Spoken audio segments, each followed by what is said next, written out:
Tricks. Yes. CEO Mark Zuckerberg introduced what he calls the metaverse. It speaks 1,000 words about the world we live in. Look around you. You see filters everywhere. Far from reality. Try to realize the truth. There is no spoon. I'm amazed at their point of view about reality and about the human brain. It altered people's thoughts. What is real? What is reality? Even in my own life, just looking around and being like, oh my God, we're in the Matrix. I would literally think that. Mr. Anderson. It's sort of impossible to articulate how it's seeped into our minds and culture. I can't even remember not having seen it. I can't remember my life before the world of the Matrix. What you know you can't explain, but you feel it. Matrix. Do you want to know what it is? The Matrix as an idea has lasted 20 years. People use terminology like, are you going to take the red pill? You're going to take that pill, you're going to take the red. Everything entered pop culture and stayed. We say a glitch in the Matrix. The fact that that's a part of the lexicon. Oh, déjà vu. Facebook CEO Mark Zuckerberg, he appears to have gone a bit crazy this week, renaming his company to Meta and then going on a strange rant about how we're all going to be living in our computers. Imagine you put on your glasses or headset and you're instantly in your home space. It has parts of your physical home recreated virtually. It has things that are only possible virtually. And it has an incredibly inspiring view of whatever you find most beautiful. A platform where users will interact in virtual and augmented realities. This is a crazy idea that you're going to give your life to some sort of augmented or virtual reality world that's created by a guy who's involved in this company whose algorithms are sowing the seeds of distrust and hate. But now we're going to fucking let him take over what you see and feel, because you're going to have a new company. And this new company is going to be virtually reality based, where he's literally, he reenacted a scene from Black Mirror. Yeah. Well, which is unironically. It was only a matter of time before one of these tech billionaires decided to build their own Matrix. I get that in a pandemic, it is useful to have these extra channels of communication when FaceTime is limited. But the degree of virtual immersion he is proposing surely cannot be good for the generation of young people who have been left riddled with mental health issues and anxiety from his products. Bella Hadid is opening up about her mental health. On Tuesday, the 25-year-old supermodel shared a screen recording of Willow Smith on her Instagram. She's one of the most popular faces on ramps and campaigns globally. These tearful selfies that you see of Bella Hadid are not part of an ad campaign.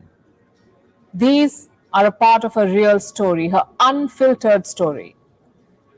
Hadid posted these photos on social media.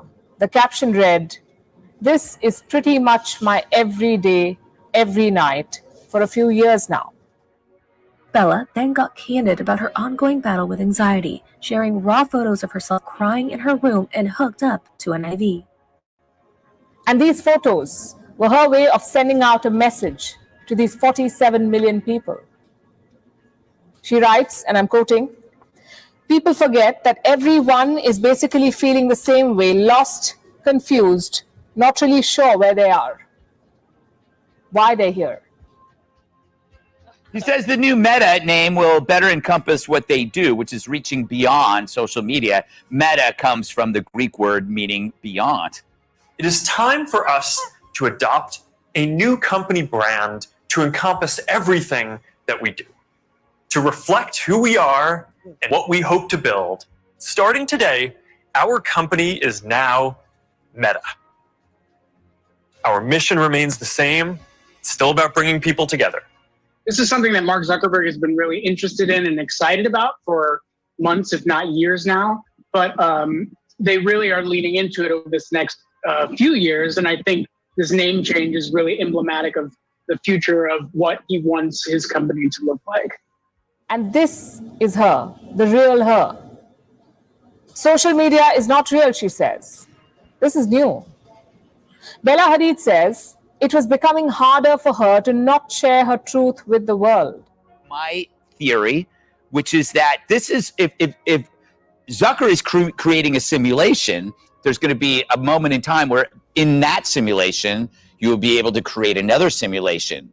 And if you can simulate in the forward direction, what does that tell us about the backward? That we right now we're in simulation. Yeah. Because he's creating a simulation. Inside that's a simulation. Simulations all the way down. I am not high. I think I do believe I have a stomach flu, which could be making me crazy. But maybe it's a glitch in the matrix. Yes. There are people who are just not engaging in the same. They're not playing the same game that we are. Right? We're essentially drugging ourselves. Robert Nozick is the libertarian philosopher. He talks at one point about what he calls the experience machine, his thought experiment. And the experience machine is basically VR. He's writing this in early 1960s. He says, what if there was a machine where you could plug into it, you'd feel the illusion of choice, you'd feel as though your choices had some sort of significance, and it would give you the dopamine hit that you get in regular life. Would you plug into it or would you not? Right. And his theory was you wouldn't plug into it because you still want to feel like your life has real world consequences. But what if everybody you know is in that experience machine? Then you're the one who gets left out if you're not in the experience machine. What is real world? I mean, that's what the problem is. That analogy was created before the sophistication of computer systems has reached the point now where you can look at it 20 years from now and you kind of get an understanding of where it's going to be. When you're dealing with what's possible now, I don't think you're going to be able to stop people from doing it because I think it's going to be so overwhelmingly addictive. Deja vu is usually a glitch in the matrix. It happens when they change something. I think this is one of the few movies that has seeped its way into every kind of facet of popular culture. I'll run into young people who've done college courses, all of the philosophies and ideas around the matrix. It's this amazing, magical, mythological world that has been created using numbers and digits. But it's actually about consciousness. It's actually about thought.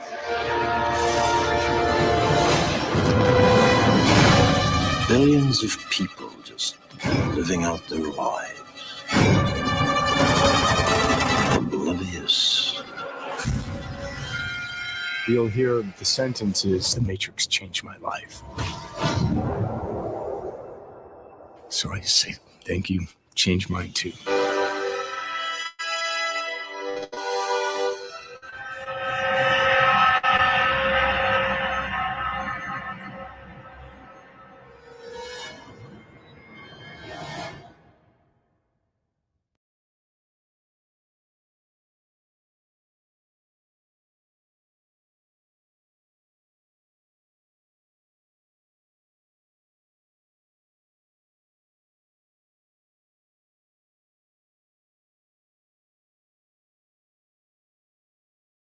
Deadly storm described by officials as a once-in-a-century weather event.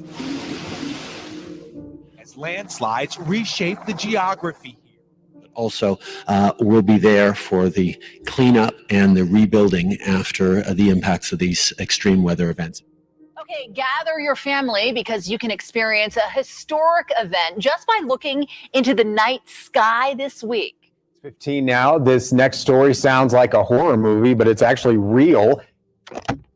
And one of the most read stories on the BBC News website this morning comes from Egypt.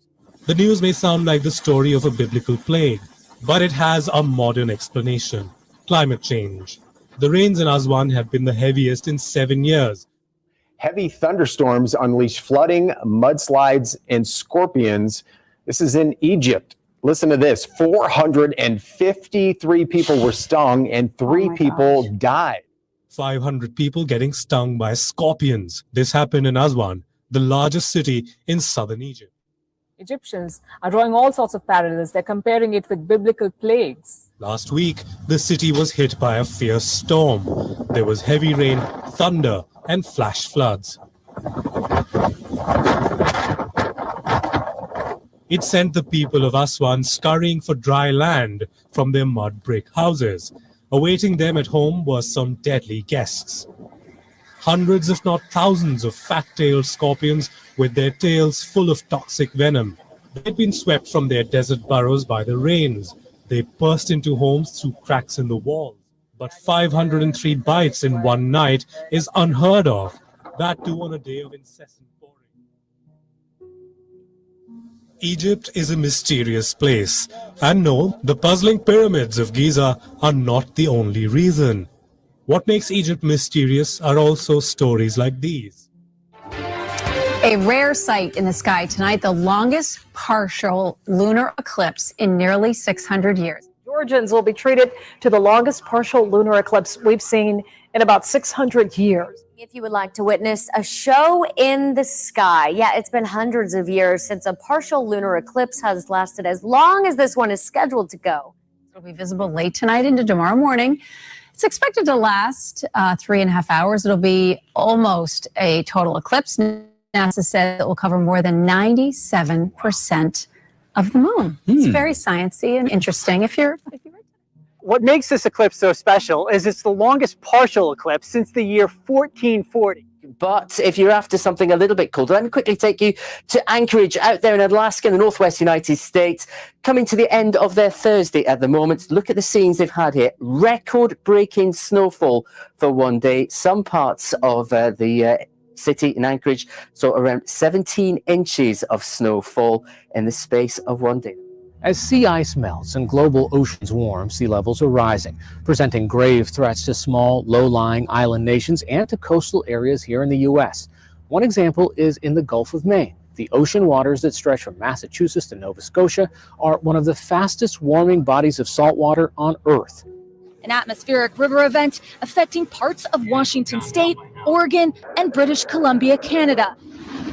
This deadly and devastating deluge delivering an unrelenting blow to the Pacific Northwest, a quadruple catastrophe. Record rain, fierce flooding, whipping winds, and multiple mudslides. A storm with winds so strong, blowing over this 18-wheeler. The tractor-trailer left leaning over a guardrail. In Bellingham, Washington, heavy rains wreaking havoc, submerging cars and gas stations underwater. 6 inches. In just hours, 6 inches of rain swamped the region, a state of emergency amid these deadly conditions. This one, so far, in 31 days, the Pacific Northwest, 40 inches of rain, the wettest days for parts of Canada, and Seattle has had its wettest fall on record. One disaster now followed by another for a region still deep in misery. And Miguel, we know a lot of folks still without power. And adding insult to the misery, 90% of the West tonight remains in extreme drought. This is one of the very few areas that doesn't need more water. This is a special 30-minute newscast on the day BC was battered by an unprecedented storm, and we were not immune at CTV. As floodwaters devastate the province. The entire city of Merritt, BC, has been forced to evacuate due to the floods. An intense fall storm transforming the road into a river. The weekend's 100-year storm causing extraordinary damage to the vital island connection. It could end up being one of Canada's most expensive disasters. Mudslides have destroyed highways and bridges, cutting off access to the largest port in Vancouver. And floodwaters are still rising. We were initially planning for a 1 in 200-year flood when this started coming through. And then all of a sudden that blew through those projections in just a matter of hours. Record rains devastated major highways. One by one, they were all closed. There's not a person that hasn't been affected or will not be affected by the events of this past weekend. These events are increasing in regularity. This one is being called an atmospheric river, which dumped a month's worth of rain in 2 days. After a summer of wildfires and record high temperatures has come this. More rain in a day than people here are used to in a month.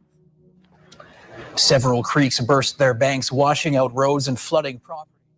Across the border in Washington state, torrential rains and high winds have also been wreaking havoc, flooding roads.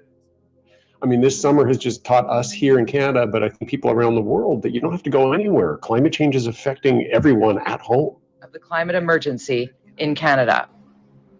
Canada is warming, on average, twice as quickly as the rest of the world. And in our north, it's 3 times quicker. The science is clear. We must do more and faster.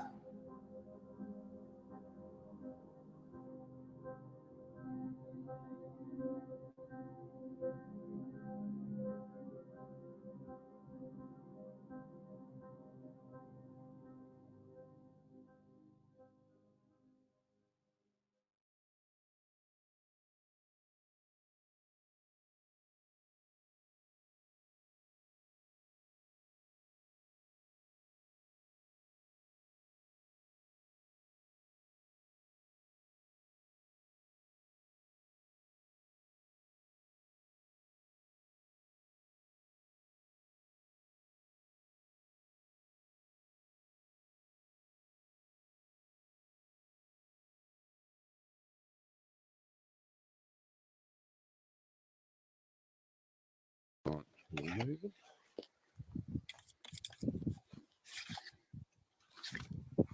take a photo. Doing a bit of a movie star. Done one the other day, it wasn't quite right.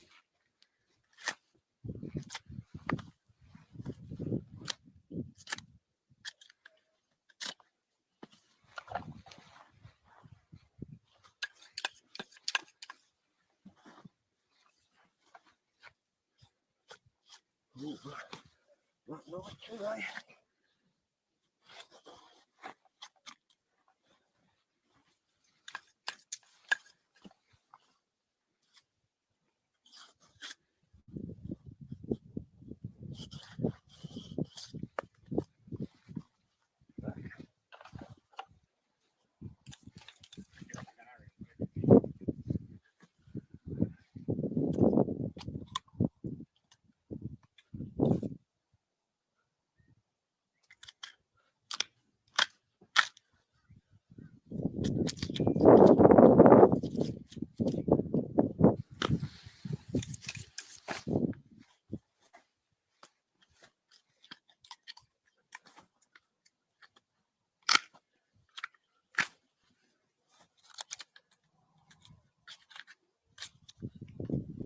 Still got a bit of kick, this cunt.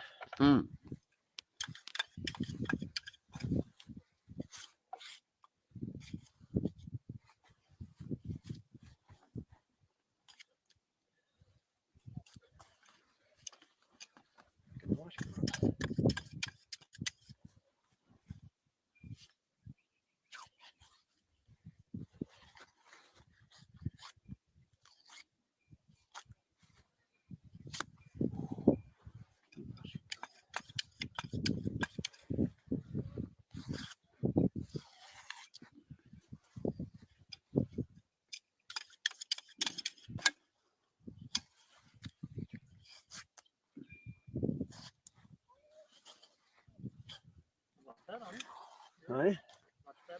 No, mate, he's good. He's real good.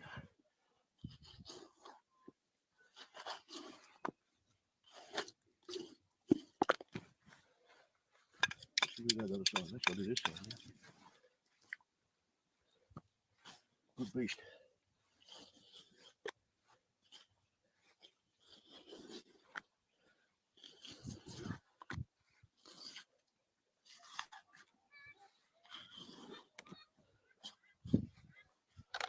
Legs.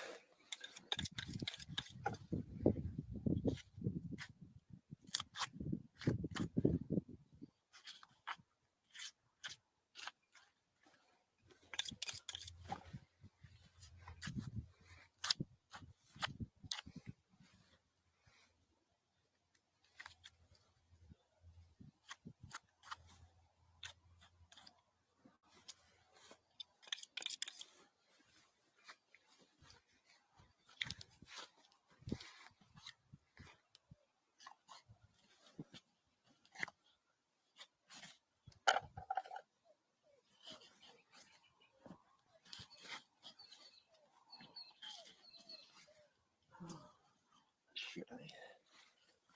I had a bit of a mark on that one.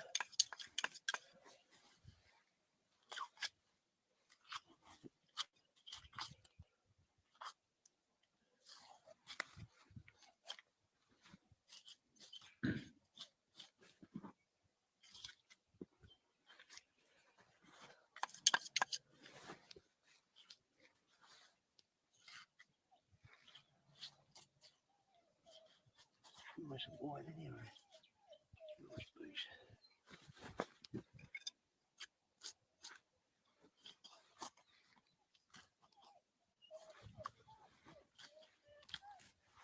What's the matter?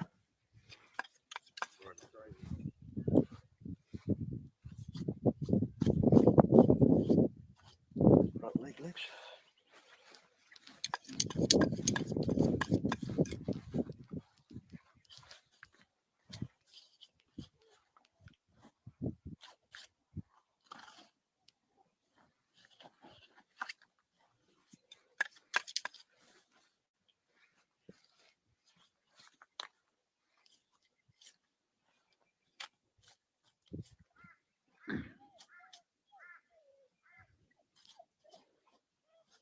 What's the matter? Yeah? Come in here.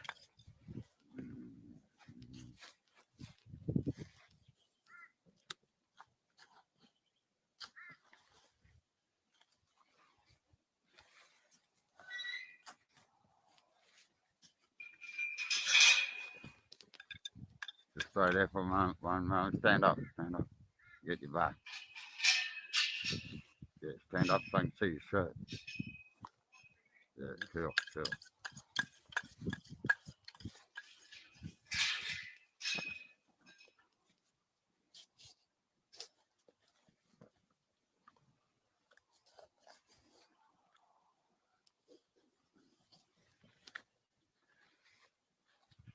Stop it now, Alex. I'm going to get another one. Drop.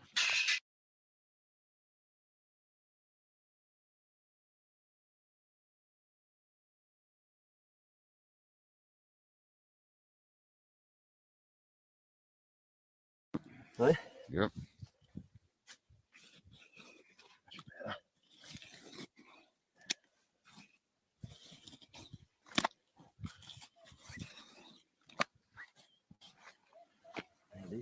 Side.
So you go to there.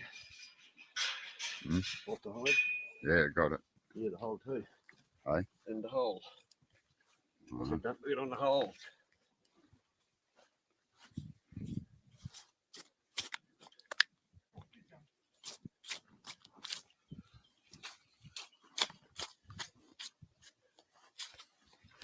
I just got to get a bit of string.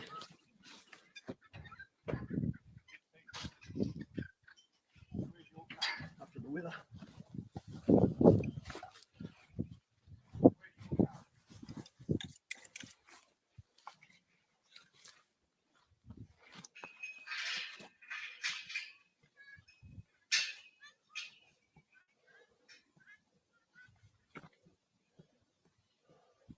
Take this crunch tongue out. Yep. That's good to have that swearing on there, Lex, when it comes through. Aye. That's good to have that swearing on there when we record it.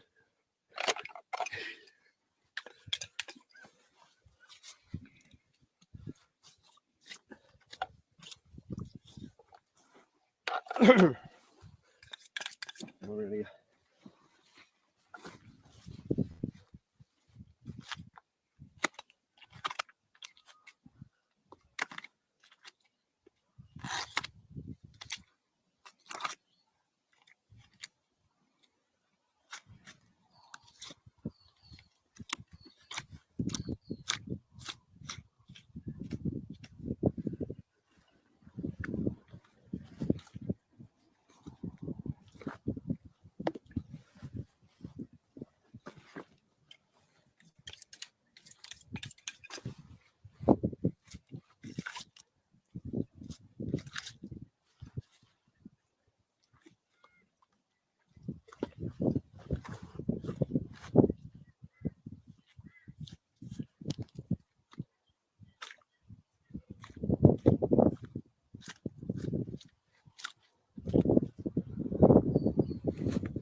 hit him in the wrong spot. Get a photo of his nice big head.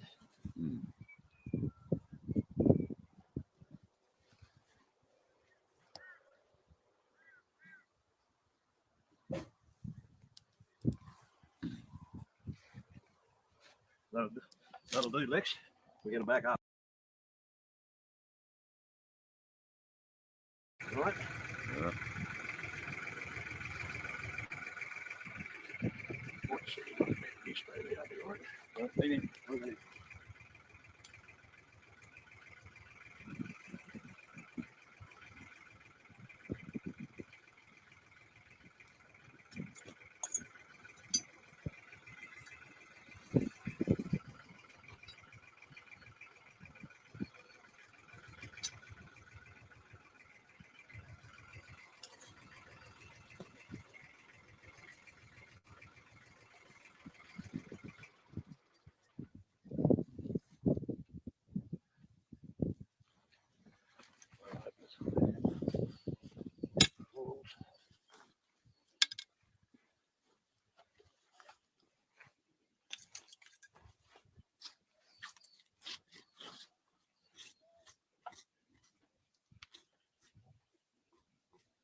You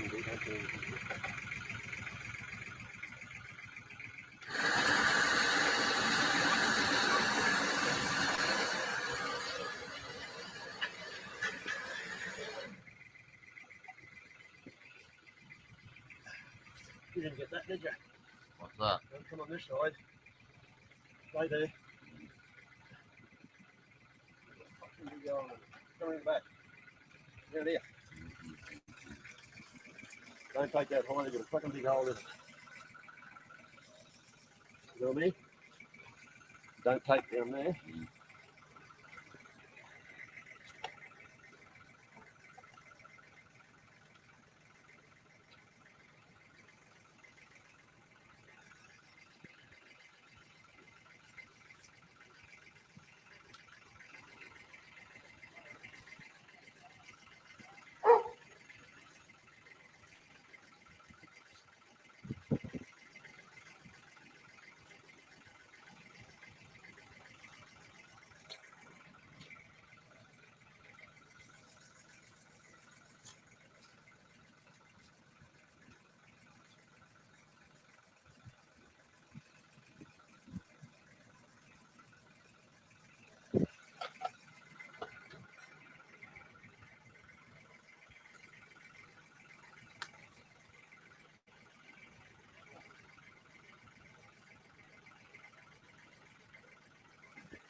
come from this way.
You'll have to now because it's falling out now.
Whatsoever.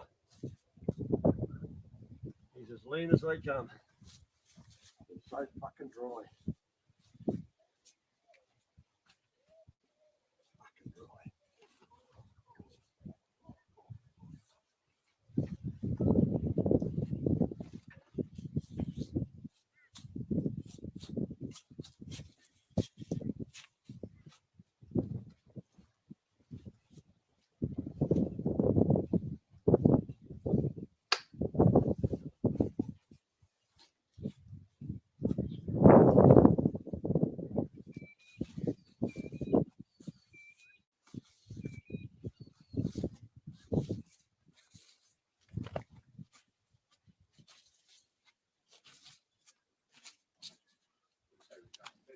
Hey?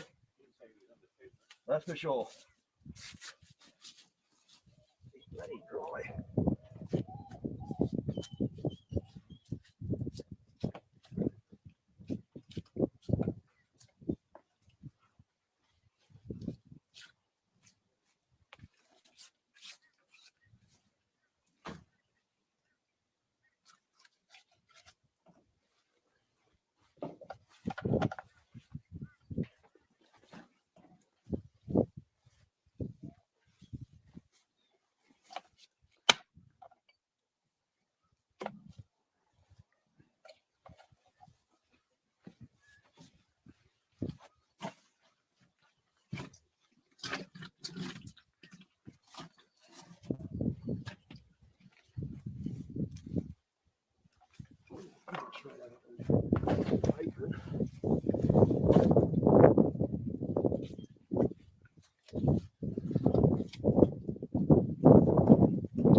Lex.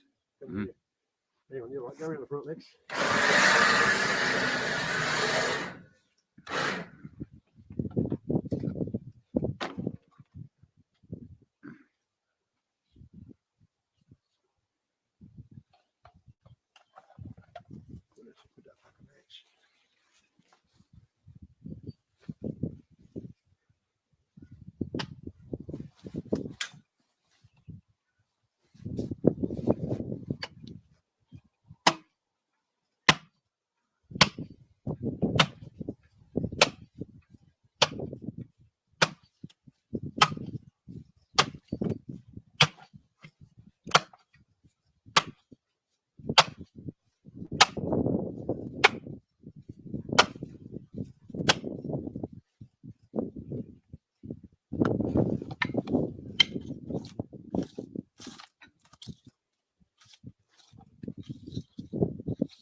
Turn him off, Lex.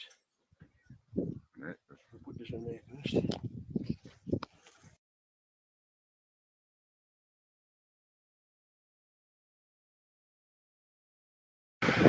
like it. Yeah, on the head. You on it?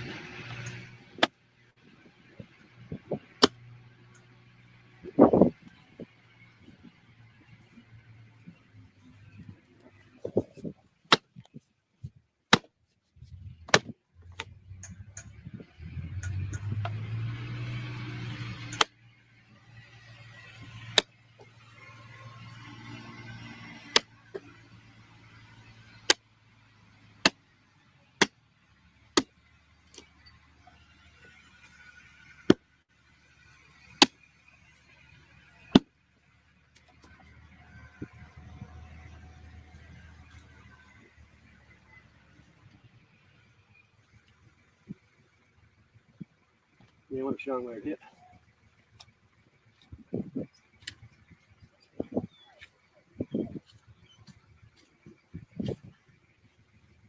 Right there.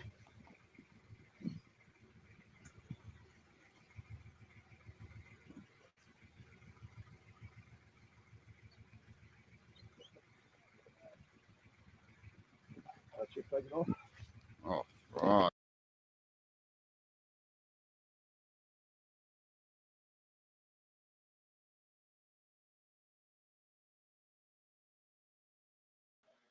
Then he takes the brain meat and put it in his pocket. Oh no, man. Oh no.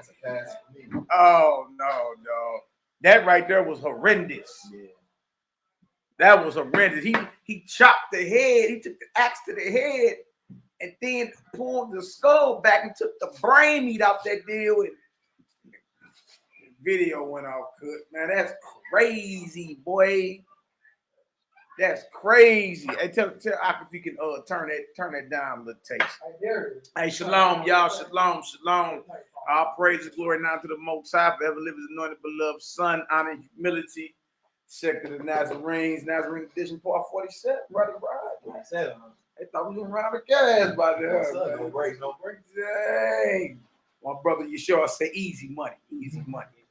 All praises, man. That right there, y'all. For any of you brews, call yourselves eating cheeseburgers. That was a cow. That was a cow that just happened. You dig? We showed 4 parts, and that was a professional butcher. All right. Does any of that line up with what we read in Leviticus? And if it don't, what you've been eating on y'all is unclean. You understand? It's unclean. Last night we showed the turkeys, boy. Oh yeah. We showed the turkey how they butcher the turkeys for Thanksgiving for a good night. Man, serious. All right, I'm again. Temple under attack, altar profane. What's on the menu? You dig? In our case, ain't no temple.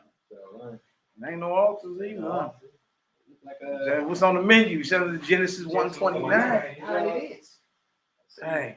He got me that bowl in there. I want to show the family this. For real meats. The good old, the true cereal. Real meat. I want to show y'all what's going on. Show y'all what the Nazarene brothers is eating on today. You take that off the top of there if you can. It's real quick, brother. I just want to show. Flesh. This is meat. This is biblical meat right here. Yes, indeed. All right. Right here. Hey, take that back for us, brother. You know, man. Just want to let y'all know how we get down, man. That heathen took, but see, look, that ground chuck. You ever trip off that? That ground chuck everybody use to make burgers? Mm-hmm.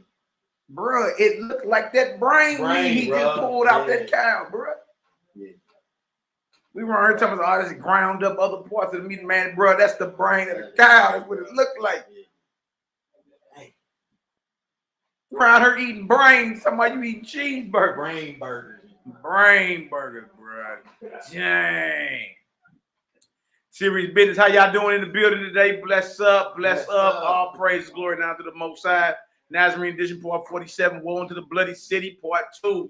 Just plant backing on what I started last night, you know. Yes, sir. We don't even say land back no more, Charles. We say plant back. Plant back. Papaya juice, you know what I mean? You know, we just around here living. You know what I mean? Ain't making no noise, baby. Yeah, man, you know, papaya juice, that's the Messiah food. Ah, man. You know? All right, y'all. So we're gonna get into this. The reason I showed that first, I showed that because a lot of people are under the illusion that, well, man, we don't know what, how people, is preparing. You can't say yay or nay. Well, I just showed you one video of a professional butcher and how they process or slaughter a cow. From the breaking, chopping off the legs of that sucker. We just showed it, didn't we? Yes, indeed. Okay. So now, let's go and do a rehash real quick. We're gonna do a little, share some of this. How y'all brothers doing today? Talk to me. What's the word, baby? Really well, man. I'm just glad to be here, man. What's the word? God bless. Most definitely. You know what I'm saying? We just woke up, another day on the land of the living. Another day on top of the earth, baby. It's a win, ain't it? That's a win. You dig? So the brothers run around and say, especially during these holiday seasons, you got some certain sneaker bros out there that'll be, they'll still celebrate the so-called Folly Day and say, well, my people made my own plate separate, my own dish. This is to the side, and I was eating some turkey. And, you know what I mean? There's a lot of brothers. You get surprised at the spirit of compromising that go on. You know what I mean? That's one of the main spirits you got to fight, especially during this dark time of the year. Yeah. We both turn it up during this time because everybody else turning down, getting depressed, compromised. We both turn up. You know what I mean? So I know brothers over the years. I can call brothers celebrating all these holidays with different excuses, but you got to fight the spirit of compromising. Mm-hmm. You understand? Because so many of your forefathers and foremothers in biblical times, or even during these times, you feel me, have shed their blood, whose dead bodies fertilize the ground to this day. You know what I mean? Because they had strong moral convictions. That's what the earth missing today. People that believe what they believe and stand on it. Especially amongst our people. Of course, you got those fanatical Islamic nuts. But I'm just saying, amongst our people, a lot of our people just compromise. Like, it's cool. And that's the spirit you got to fight. You understand? Again, if it's about eating mama, let's plan something for next week. Yeah, not my mama biscuits. If it's about shopping, you know what I mean, for the short leggers, then why I got to be Christmas shopping? Facts. Shop next month. Mm-hmm. Yeah. Right? If it's about showing love to your woman, why gotta be Valentine's Day? That can be every day. You know what I mean? It can be every day. If it's something special, you go do what married folk do. Right? Do your business. Yeah. You know what I mean? In other words, I'm never against, you dig, like having a good time in a righteous manner. I'm not against that. We not against Christmas and Thanksgiving and all that because we don't like to shop, because we don't like to eat. We ain't against Valentine's Day because we don't like to show love. You understand where I'm going? Yeah. We ain't against New Year's because, we don't acknowledge the changing of the years and all that. You dig? We against all of it because it ain't got nothing to do with us. Yeah. Right? It's the culture of somebody else who has who in time past forced their culture on our people. Now they don't got to force it because it runs on automatic. Right. Negroes, Q-dogs, and Kappas, and Apples, and Sappers, and all that, you know. And Negroes, all that. Like, so he's a Greek. He's I'm a Greek around here. You see what I'm saying? So that Hellenization that was forced on our people by the sword runs on automatic. Now we've willingly compromised and accepted. You feel me? And that ain't the spirit of the Most High at all. You got to fight that spirit. You understand? You got to stand against that. Nah, I don't do that. Now I'm a brew. Our New Year's in the springtime. Make more sense. Grass growing and birds chirping. I don't know nothing about no New Year 10 days in the winter. You know what I mean? Last I checked, the winter is officially December 21st. 10 days later is what they call New Year's Eve. So I don't know about no 10, 11 days in the winter. It's the New Year. Janus, the Roman goddess. Janus. You know what I mean? So again, you know, you got to stand on your square or either die on. Stand on it. Nothing wrong with that, man. Many of the brothers, many of the prophets of old, many of the disciples, them brothers couldn't be politically correct, trying to please everybody. And that ain't what this is about. It's about what's right and what's off. You understand? In this case, Hellenization is running so hard. Your own people fight you tooth and nail. Your people fight you over there, boy. You understand? Well, the reason I do it is like, look, listen, ain't no such thing as you reinventing something that was going on before you. Right. It was going on before you. So would you? How do you got the right to reinvent it?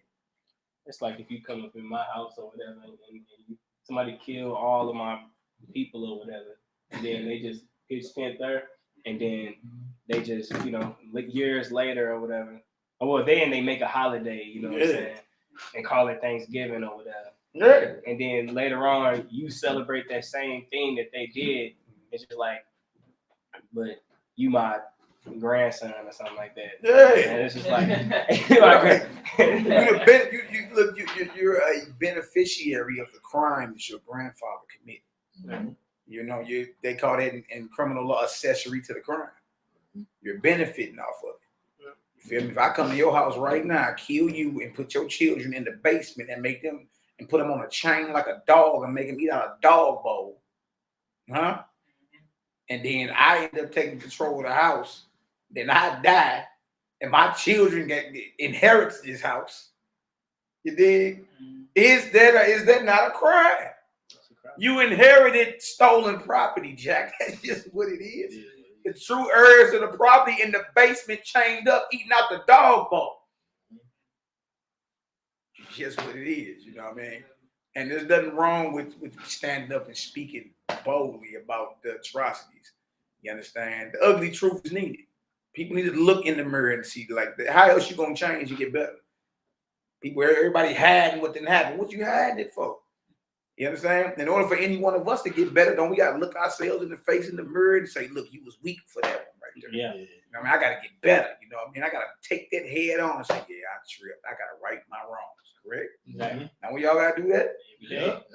Yeah. All right. So why is the oppressor exempt from this? All right. Why is anybody exempt? Not even just the oppressor. Why is anybody exempt from looking at the ugly truth and amending their ways? That's the theme throughout the whole Bible. Amend your ways. Acknowledge where you went off at. Yep. You understand? You can be forgiven. You understand? Return that which was stolen. Oh.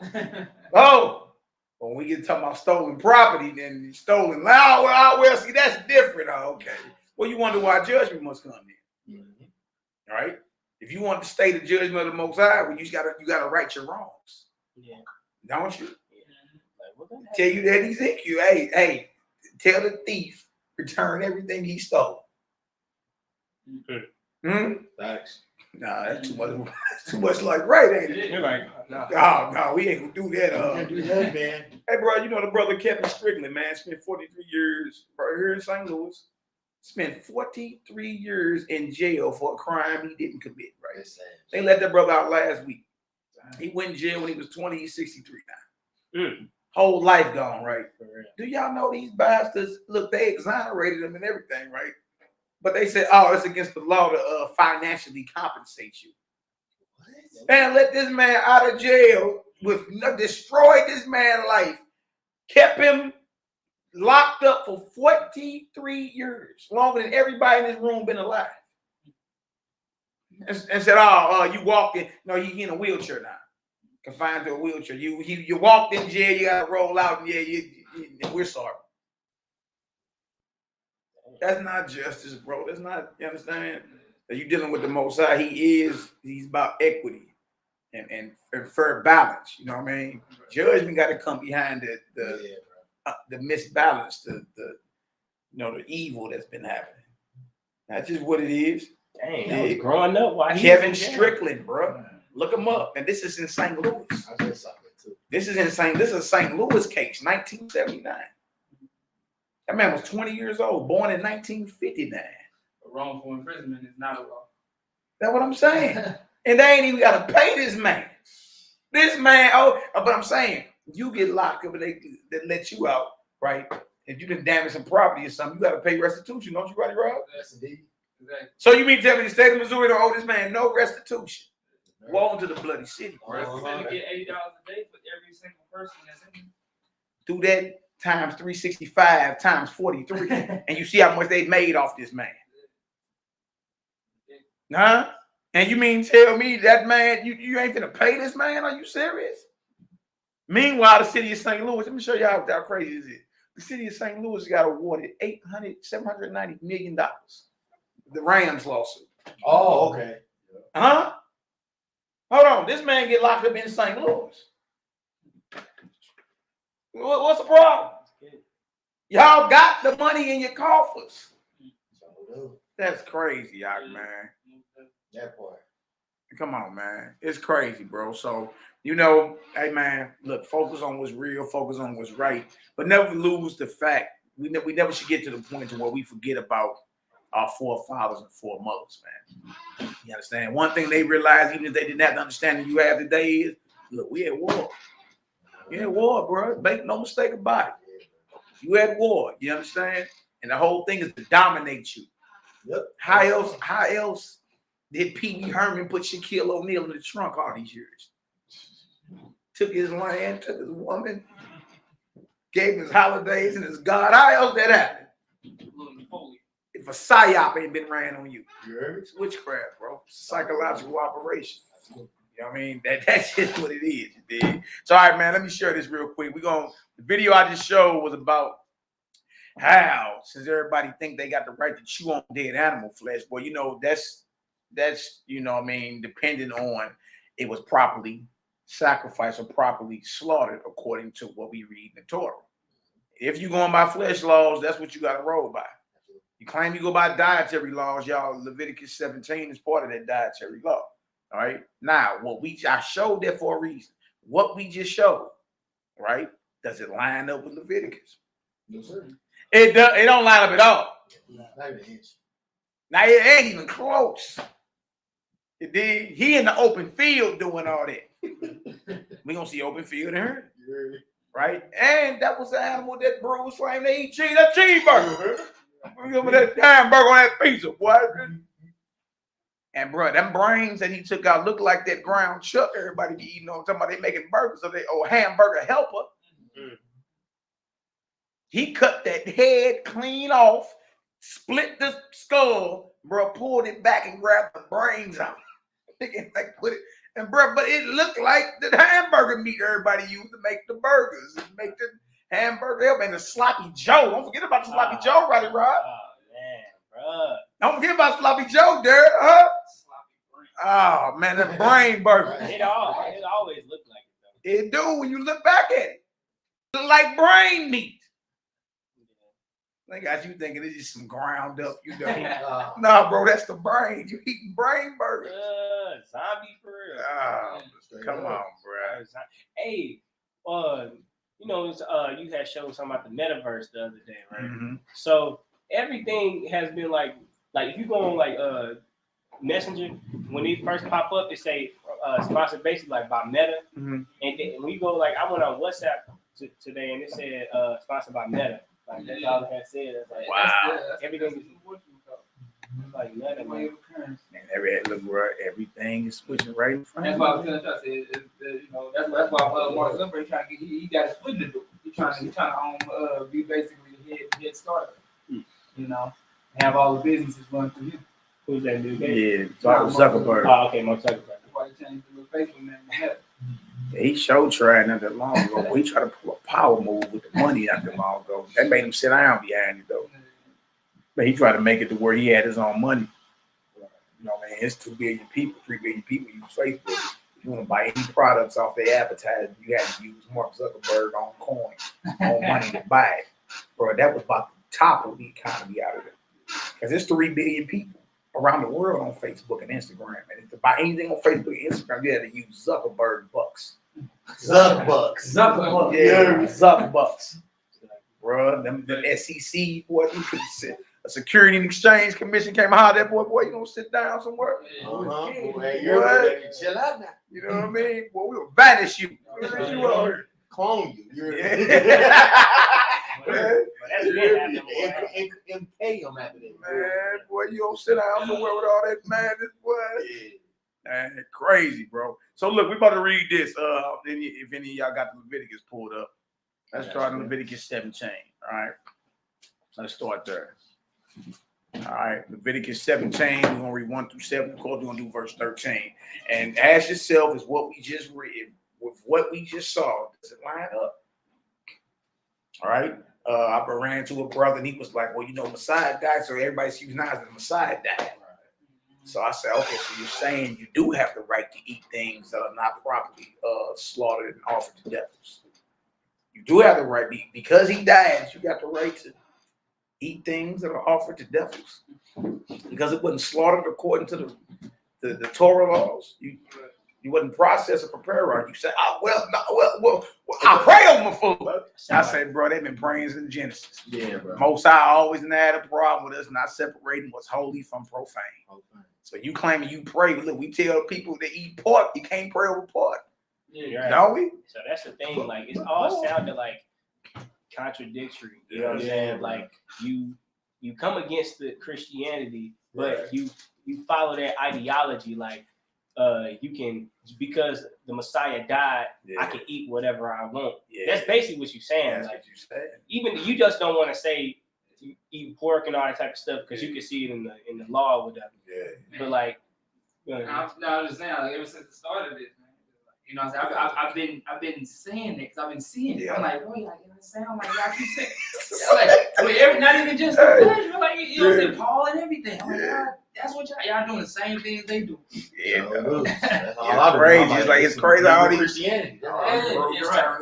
turn into, you know what I mean? Christians are like, oh my God, is y'all saying? Because the response is the same. Exactly. You know what I mean? The response is the same. The response we had going hard on the Christian, but you know that pig meat, pork, shrimp, crab, lobster, shrimp, booty, to make fun of all that. But what's jumbo shrimp? You know what I mean? The boo-boo vein and the shrimp. We used to make all jokes. Talking about you praying over something that's abomination and unclean. Most High and accepting that. Right. How dare you? Hey, what? And then to say, well, lo and behold, that same pressure get applied to you. And it's like, no, Christ died. No, I can't eat that. No, Paul said, you like, bro, y'all got the same response that they had with us when we came at them about the pork. It's an abomination or not. Right. Can your so-called clean flesh be considered abomination according to the very Torah that you hold? Absolutely it can. I wonder how many people saw that, like in Isaiah 66, where it said, "And the abomination," and like was just like, I wonder what the abomination is. Like, and then like they wasn't thinking that it was just the pork or whatever. Yeah. They like, what else is the abomination? Yeah, we used to think, well, shit, shrimp, crab, lobsters, you know, everything else you ain't supposed to eat. Well, I don't say the mouse too. So the mouse got his own category, the swine got his own category. What all falls among the abomination? Only thing we know is the Christmas tree. Yeah. You know what I mean? It's crazy. So let's look at this. Leviticus 17. All right. Let's read 1 through 7, then we're going to jump down to 13. All right. Let's take our time with it. I showed that video first. All right. That was a professional butcher, a mobile professional butcher. At that. A mobile butcher. You know what I mean? You heard that boy that knife shaking. Gary say, is he sharper than that? Bro, he's sharper than that knife, boy. Boy, he be skinning this deal. You know what I mean? He I'm talking about, bro. I'm talking about what's going in. One bro in the chest, I hope he cut his finger off. Going that hard. Damn things. Now look, let's get to this. Leviticus 17 and 1. Hallelujah. Let's get it. And the Lord spake unto Moses, saying, Speak unto Aaron and to his sons, and unto all the children of Israel, and say unto them, This is the thing which the Lord hath commanded, saying. So these are part of the dietary law, the flesh law. And it just don't apply to the high priest and his sons. It applies to all of Israel. We all see that, right? Mm-hmm. And it's saying that the Most High commands this. If you somebody go by flesh laws, it's apply to you. You know what I mean? We don't eat flesh, so it's, you know, I don't have no problem with this, but it did, like any brother that calls themselves eating turkey, which is a hybrid vulture, turkey unclean anyway. Yeah, man. You know what I mean? Chicken, beef, cow, whatever. You know what I mean? Well, you need to pay attention because what you chewing on in Leviticus 11 and Deuteronomy 14 is contingent upon this. It being processed, it being slaughtered properly according to the Torah. And if not, it's considered unclean and sacrificed to devils. Thanks. All right. Verse 3. Go ahead. What man soever there be of the house of Israel that killeth an ox, or a lamb, or a goat in the camp, or that killeth it out of the camp. Let's look this ox up real quick, bro. Yeah. What's an ox, bro, Charles? What's going on? Ox, huh? That's like cousin to the bull, right? I'm saying, because Strong's H 7794. Israelites eat ox. Sure. Oxtails and all that. Look in that closet right there. If we have some more, if not, try to find something covered up with. Now look at this. Look at this, y'all. Look at this. Ox is bullock, cow, bull. We just watched the cow get slaughtered, didn't we? All right, bull. It's a wall, ox, bull, a head of cattle. A head of cattle. Dang, we just watched the head get split for plowing, for food, as what? Sacrifice. Oh, we got a problem. Look at that, y'all. So we talking about cows for you cheeseburger eating Hebrews. All right. So all this is meat or flesh that brothers claim they got the right to eat, correct? Right? Brothers eat lamb, brothers eat goat, and brothers eat ox. All right, whether they oxtails or brothers eat cow, beef, burgers, beef bacon. You know what I mean? Beef ribs, right? All right, well, all right. It's dead flesh at this point, though, because it's killed, right?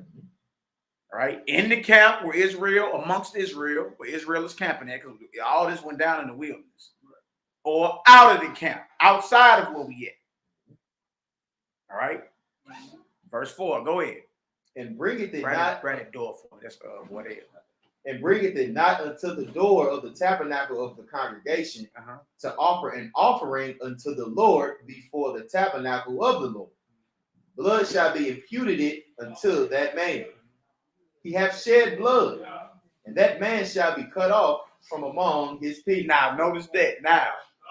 Shalom, shalom. Hey, shalom. I bless you to you, Hebrew. Now, one thing we got to realize this. It's saying wherever it go down there, whether it's amongst Israel or not. All right? No matter if it's where Israel is at or where Israel ain't at. In the camp or out the camp. All right? We got Leviticus 11 where everybody said we can eat this because of Leviticus. But, bro, that was in the wilderness, correct? You know what I mean? Deuteronomy 14. Aquadale in the building. Hallelujah, brother. Hey, pass him. Hey, pass him that chair right there. Right now. What's going on, big brother? Shalom, everything good. Hallelujah. Good to see you, brother. Good to see y'all. Likewise. All right, so look, trip off this, y'all. So When brothers go to Leviticus 11 and Deuteronomy 14 and justify eating on flesh, one thing a lot of us always forget is that those were laws given to us in the wilderness. All right? This is too. You know what I mean? Like you in the same physical locale as when you can eat this, but it's based on this. This ain't even like it came at a later time. Keep reading. All right. So notice what it says. And bringeth it not, meaning you didn't bring it unto the door of the tabernacle. We in Leviticus 17 and 4. And you didn't bring it unto the door of the tabernacle of the congregation, right? To offer an offering. So what we have here so far is that dead flesh is an offering. Yes, indeed. It is. You know what I mean? We don't look at it like that today. I just went to the store and got me some brain burgers to eat on. Now, but somebody had to kill that. Yes, indeed. Somebody had to slaughter that. Somebody had to process that. Yes, you keep eating dead brain. That's probably why you can't think. Yeah, no doubt. Now, so what we have so far is dead flesh is an offering, right? Yes, indeed. It must be brought, whether it's killed in the camp or outside the camp. It has to be brought to the door of the tabernacle of the congregation to offer that dead flesh to the Most High before the tabernacle of the Most High. If you're not able to do that, then guess what? You just shed innocent blood. The blood of that innocent animal is on you. It's on your hands. All right? That man have shed blood, and that man shall be what? Cut off from among his people. So now this goes from what you look at as something as misdemeanor. This is a felony crime. Because it has to do with you being cut off from amongst the nation of Israel, cut off from amongst the Most High's flock. You understand? And y'all, we just at verse 4. Now, the video we just showed of that innocent cow being destroyed by that heathen, did that happen? No, sir. Was the animal able to be brought to the door of the tabernacle of the congregation as an offering to the Most High? That didn't happen, did it? Boy, he was cutting the legs off that sucker, boy. Cut his head off, pulled the axe out. Y'all see all the entrails and the organs on the ground? They had contusions. Straight sacrifices to the devil. Right. So if it ain't done that way, y'all, then you already guilty of shedding blood. Yes, indeed. All right. And if somebody was to say, well, we don't do this no more because the Messiah died, right? Well, then simply ask them and say, well, does that mean you have the right to eat anything you want? Do you have the right to eat flesh that has not been handled like this? Because he died. Well, his mission was so you can eat flesh off of the idols or devils then. It don't matter how it's killed. Is that what you're saying? Hold them to it. Facts. Hold them to it. You know what they're going to do? They're going to run to the prayer. They're going to say, oh, we know I pray over my food. They've been praying since Adam and Eve, bro. You feel me? And the Most High has always had a problem with us not separating what is holy from unclean, profane, correct? All right, so that ain't no argument either. All right, come on. Now it says you're going to be cut off from among your people. You're guilty of shedding blood. In other words, you a murderer. Blood is on your hands, right? Verse 5, go ahead. To the end that the children of Israel may bring their sacrifices, which they offer in the open field. Now, hold on. He was in the open field, wasn't he? In that video I showed y'all, he was in the open field. So now we got dead flesh is an offering and it is a sacrifice. All right, go ahead. Even that they may bring them unto the Lord, unto the door of the tabernacle of the congregation, unto the priest, and offer them for a peace offering unto the Lord. Exactly. You want to eat on dead flesh, it falls up under the category of a peace offering. And those we talking about, we ain't talking about pork, shrimp, crab, and lobsters. We talking about lamb, we talking about goat, we talking about ox. All right? It's considered a peace offering, you chewing on it. Well, peace offerings have to be offered a certain way or it's a no deal for us. It's considered unclean. Even if it's lamb, even if it's goat, even if it's a cow or an ox, it's still unclean if it ain't been done like that. This for the cats going by the flesh laws. All right, well, hold them to this then. Yep. Hold them to this. When them different types of tribes and Aboriginals, like they sacrificing different animals and even each other into different water and volcano gods and stuff like that. You know what I'm saying? So those gods won't come and do anything to them, supposedly. You know what I'm saying? Like they won't. It's basically for peace, and that's really what it sounds like. When I be looking at stuff like that, they sacrifice the children into, like I said, different types of goats and cow types of animals. You know what I'm saying? It'd be like appease the volcano god. You know, right. Whatever, right. You know. Right, the volcano god or some type of crazy madness. You did. Exactly. That's the same thing you know what I'm saying, like we was doing with apparently by Baal. Yeah, exactly. So you see what got to happen so far. And we seeing that? Now watch this, verse 6. And the priest shall sprinkle the blood upon the altar of the Lord. At the door of the tabernacle of the congregation, and burn the fat for a sweet savior unto the Lord. Look, everything that's needed for you to actually chew on dead flesh, you can't do it today. There ain't no door, no tabernacle. What priest you going to? All right, the blood of that blood wasn't sprinkled on no altar that we just showed in that video. The fat from the organs wasn't burnt on the altar either. Brother, we can't do that. Well, you can't eat it then. What you eat is unclean then. You know what I mean? Because what's supposed to be in place for you to eat that, you dig, it's not there. And you're gonna see during the Maccabean war, the temple was under attack, the altar was profane, them brothers had cattle. I showed it last night. They went to the wilderness with their wives, their brothers, and their cattle and their children. Right? But guess what? They ate herbs that whole war. Plants. Why they ain't just kill the cattle? They get hungry, they kill the cattle, start a fire. They can't because the temple was under attack. The altar is profane. Now, in our case, the temple gone. Ain't no altar. So we ain't never seen no. You're right. You heard me? We ain't never seen no. Right. So the Maccabees understood, like we can't even lawfully eat with our cattle. You know what I mean? Because look what's going on with the temple. Look what's going on with the altars. You see? So what's on the menu? Genesis 1:29. It's supposed to be what it is anyway. You know what I mean? We just gonna hold the brothers that claim they go by the flesh law. We gonna hold you to that then. Bro, yeah, that's supposed to be processed and slaughtered a certain way. Well, how we gonna do that? Do your homework, brother. I don't know what to tell you.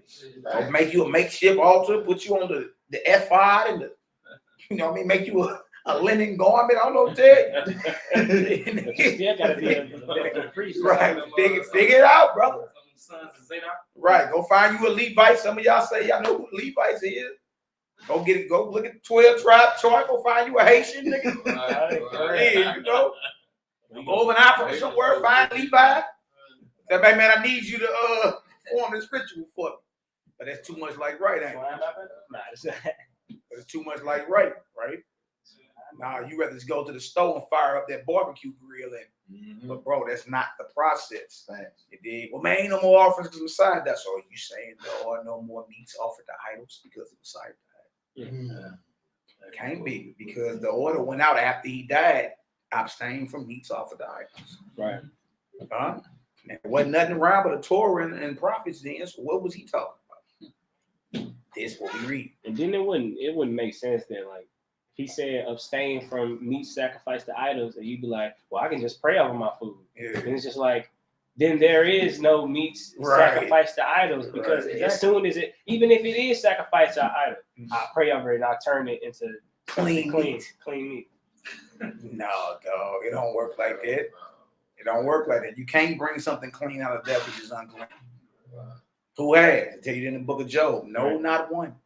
Nobody has ever brought something clean out of what's unclean. Oh, we got a problem though. Now watch this. Now the video we showed, that did not happen, and that was a professional butcher. I'm not talking about a little cat in his backyard. For your first time in hunting, that was a professional butcher. And I showed that for a reason. And when we get to the Maccabees, because the dedication coming up, and we showing how them brothers ate fruits and herbs. You know what I mean? They knew, like, look, we can't even attempt to even try nothing like that, because look what's going on with the altars. Look what's going on with the temple. Right? And they said they did that because they didn't want to become defiled. They want to avoid pollution. What did they know that we just found out 7 months ago? This right here. It's been in our face the whole time, man. You know what I mean? The whole time. And that's why certain brothers don't want to have a conversation with me. Anybody have a conversation, bro? What's up? Let's get on the phone. You did? I'm going to ask you flat out, what is meat offered to idols according to the Torah? What is it? I ain't talking about, they ate the Molech. No, what is it specific?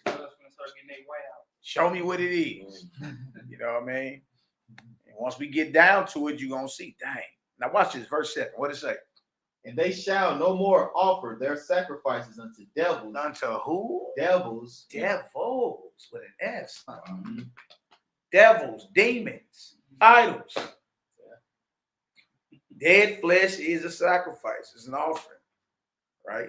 Either to the most high, showing you how it's supposed to be offered to him. If that's what you want to roll with. You want to roll with flesh laws and stipulations to that, Jack. You know what I mean? That's just playing y'all game. You want to talk about I can eat flesh? Well, brother, look, if you say you want to eat flesh, then you know what I mean? Follow the procedure. Abraham ate meat with the angels in Genesis 18. But you read verse 6, he told old boy to dress it. It's the Hebrew word for dress. Huh? You gotta do a click on and look it up, baby. It'll blow your mind. Dang. Preparation. According to the law. They go. Lord, what is going on here?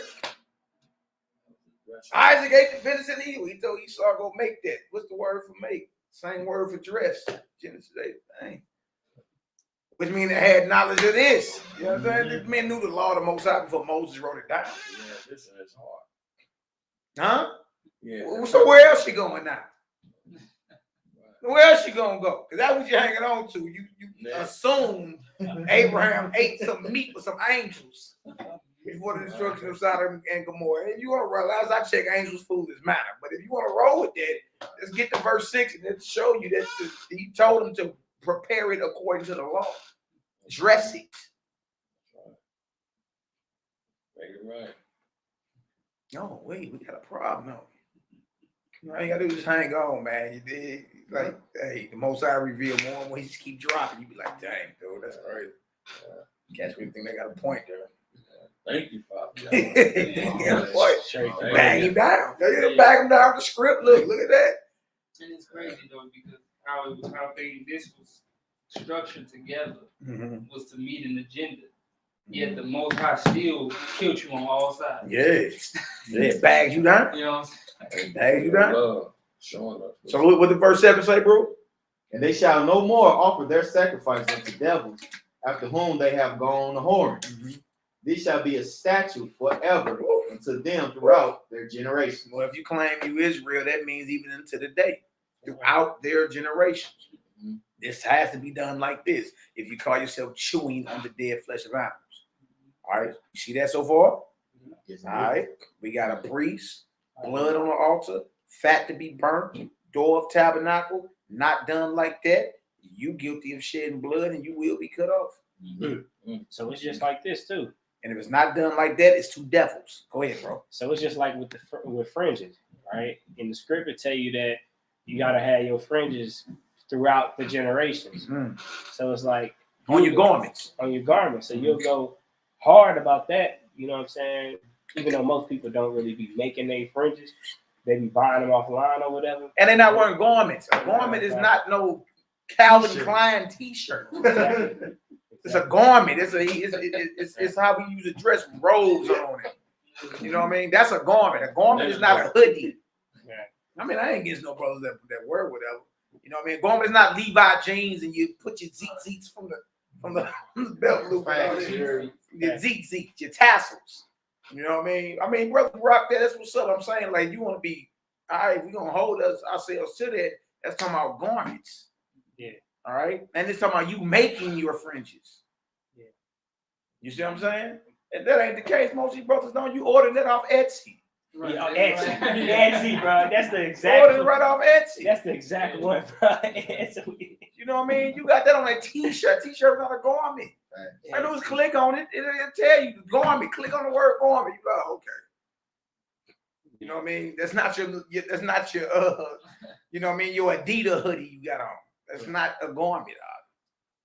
Some girls trying to hold you to that. You ain't got your friend, bro. I ain't got my garment on. You know what I mean? I'm dressed down today. Yeah. That's it. I'm just dressed down. I'm in my civilian clothing. Right. That's it. I ain't, I ain't at war today. I ain't in full war regalia. I'm dressed down. At times, even when you get back to the ancient cultures with the generals and the soldiers, but when they get back home, they take off their warlike apparel and dress as a citizen. That's it. And even what I was trying to make was when it says the generation. If you try to hold people up to that, like right there, it say throughout your generations. Yeah. You know what I'm saying? So it's like that it still applies today. Right. Just how people be like, well, it say throughout your generations. For your garment, for fringes. Yeah. It's just like, So you seeing how you can back at it, look, you being hypocritical out. Yeah. Hold me to the zeets on Etsy. You know what I mean? The zeets on Etsy. You know what I mean? Verse 13, Roddy Rod, what it say? Now look what else we got to do with this blood, brother. Go ahead. And whatsoever man there be of the children of Israel, or of the strangers that sojourn among you, which hunted and catcheth any beast or fowl that may be eaten. Right? If we hunting or catching, you catch fish, don't you? Mm-hmm. That any beast or fowl that may be eaten. So this I brought up 13 because that brings the fish into play, because that's you catch fish. Mm-hmm. Go ahead. He shall even pour out the blood thereof and cover it with dust. Do y'all hear that? Mm-hmm. Now, what happened with the blood of that poor little cow that we just watched on the video being butchered? Mm-hmm. Was it poured out and covered with dust? No, sir. Everything that is needed for this so-called flesh to be considered clean, for to go down your throat, it's impossible to provide today. It's impossible. I don't care if men got their own cattle and over her straight way, whatever. He a murderer too. Watch him butcher chicken. See, he putting it right on video. Yeah. It's chicken butchering day in straight white. This nigga's a murderer, man. You know what I mean? Straight up. But he ain't doing it based off what we reading right here. That's not happening. So it don't matter. These organic chickens that's straight white. And I always used to ask I'm like, what the hell makes the meat organic? Because it came straight from the. We raise our own chickens. Let's go to Leviticus 7, bro. And then we about to get into this Maccabean revolt, baby. Get into some of this too. What's going on, Wardell? Talk to me. Oh man, blessed by the best. Man, we just trying to make it seem, bro. We ain't trying to make it sound too hard to understand, bro. Get into it, man. The Most High bless you in your heart. Yeah. And you start to follow along with it, man. You got it. Yeah.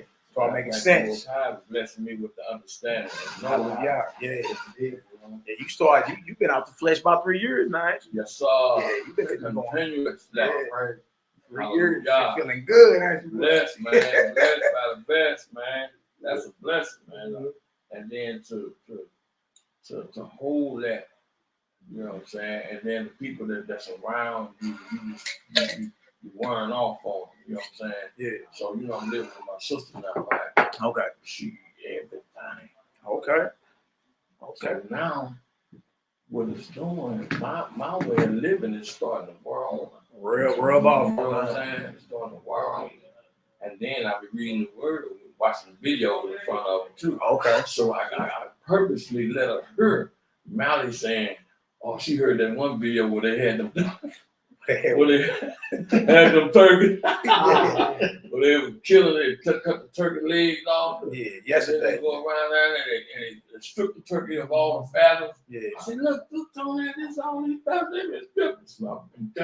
Yeah. She eat pork, she eat sausages, everything. I'm like, oh man, I got to glorify. Just bless her with it. Yeah. Bless her with the understanding. Right. Bless her with the feeling of wanting to change. Yeah. Get our mind prepared to focus on wanting to change, and then listening to your word. Yeah. You know, so, you know, we pray together, you know, I pray with her and everything. I thank God for, you know, helping her to pray with me. Yeah. You know what I'm saying? So she prayed with me now. Yeah. And then, you know, so it's coming, man. It's coming. Yeah. It's coming. Yeah. Here, YAH'S. That's right. That's right, brother. Well, may you be victorious in that, brother. All right. Soul game. All right, let's get this, y'all. Leviticus 7 and 11. We're going to read down to 18. This got to do with the expiration. Now, remember, that dead flesh was called a peace offering. That dead flesh that you were supposed to be eating is called a peace offering. So this is the law of the peace offering. Oh, okay. Okay. Leviticus 7, 11 through 18. Let's get it, brother. And this is the law of the sacrifice of peace offering, which he shall offer unto the Lord.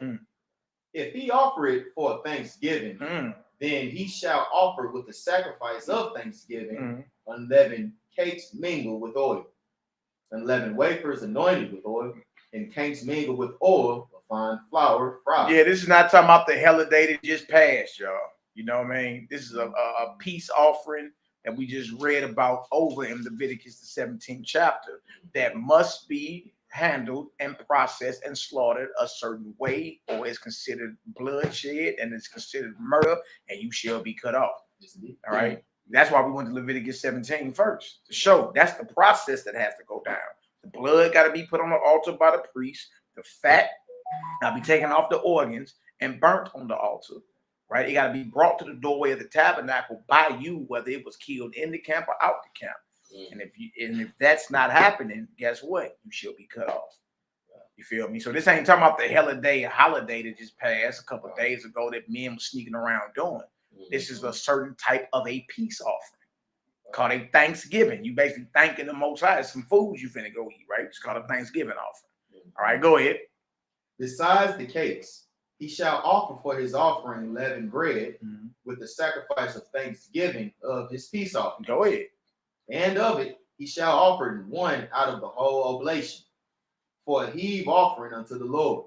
And it shall be the priest that sprinkleth the blood of the peace offering. So the priest, you gotta have a priest. Right. Today we after Abraham and them, so it's Levites still in the earth. The Torah say, don't forsake him as long as you live on the earth. As long as you live, you can't forsake Levi. All right, well, you want to eat you some flesh, you gotta go holler at Levite.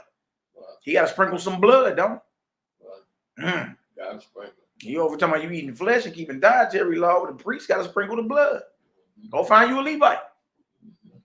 Covered with dust. Oh, we ain't covered with dust, right? Go ahead.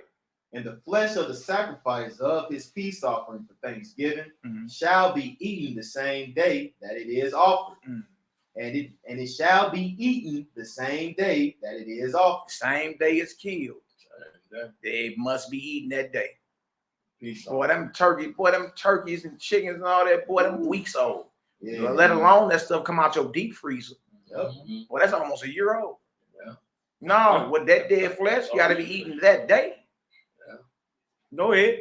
And he shall not leave any of it until the morning. Go ahead. But if the sacrifice of his offering be a vow or a voluntary offering, you understand? Voluntary.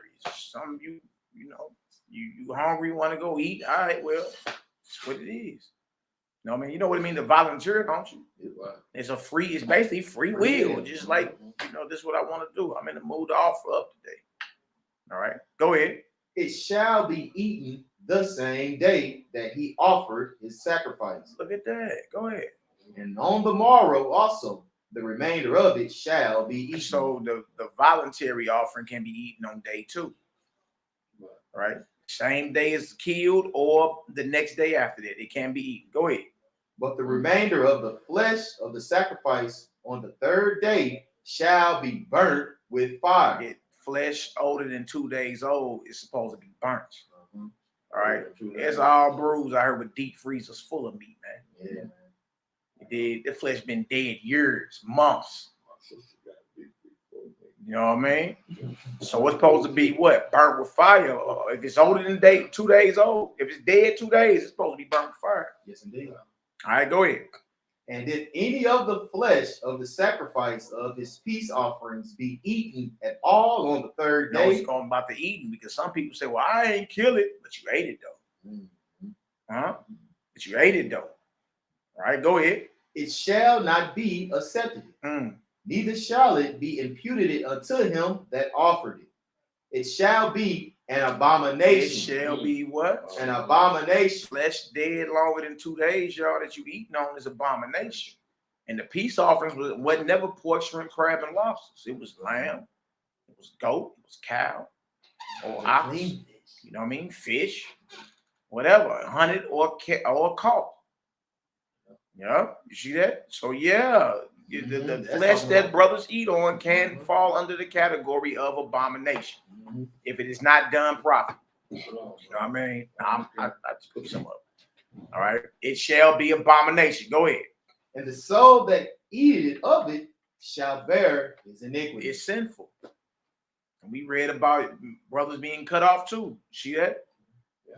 Woe unto the bloody city. This part 2 of that. You dig? So I want to show that because that's total opposite of what we saw in that video we played in the beginning of a professional butcher slaughtering, you know what I mean, or processing a dead cow. We didn't see none of that. And if we didn't see what we just read, y'all, it's unclean. It's considered an abomination and offered to devils. Meaning you eating it is iniquity. It's abominable. You understand? And you are in danger of being cut off from amongst Israel. According to what we read. And these are the flesh laws me and love going by. You see that? Let's drop that. Let's drop that right around. Let's jump over to Proverbs 6. Proverbs 6. All right, if y'all get some understanding so far, give me a Yahoo up in the chat. Go to that door right there. First door to the left. Go to that door first to the left. All right, if y'all get some understanding, give us a Yahoo up in the chat. We ain't trying to lose nobody. All right. I think we all understand if men and brothers and sisters want to go by the flesh laws, well, the flesh must be processed. It must be slaughtered according to how the Torah says it's supposed to be slaughtered. All right. If it's not done like that, then guess what? It's unclean, it's abominable, and it's considered offered to devils.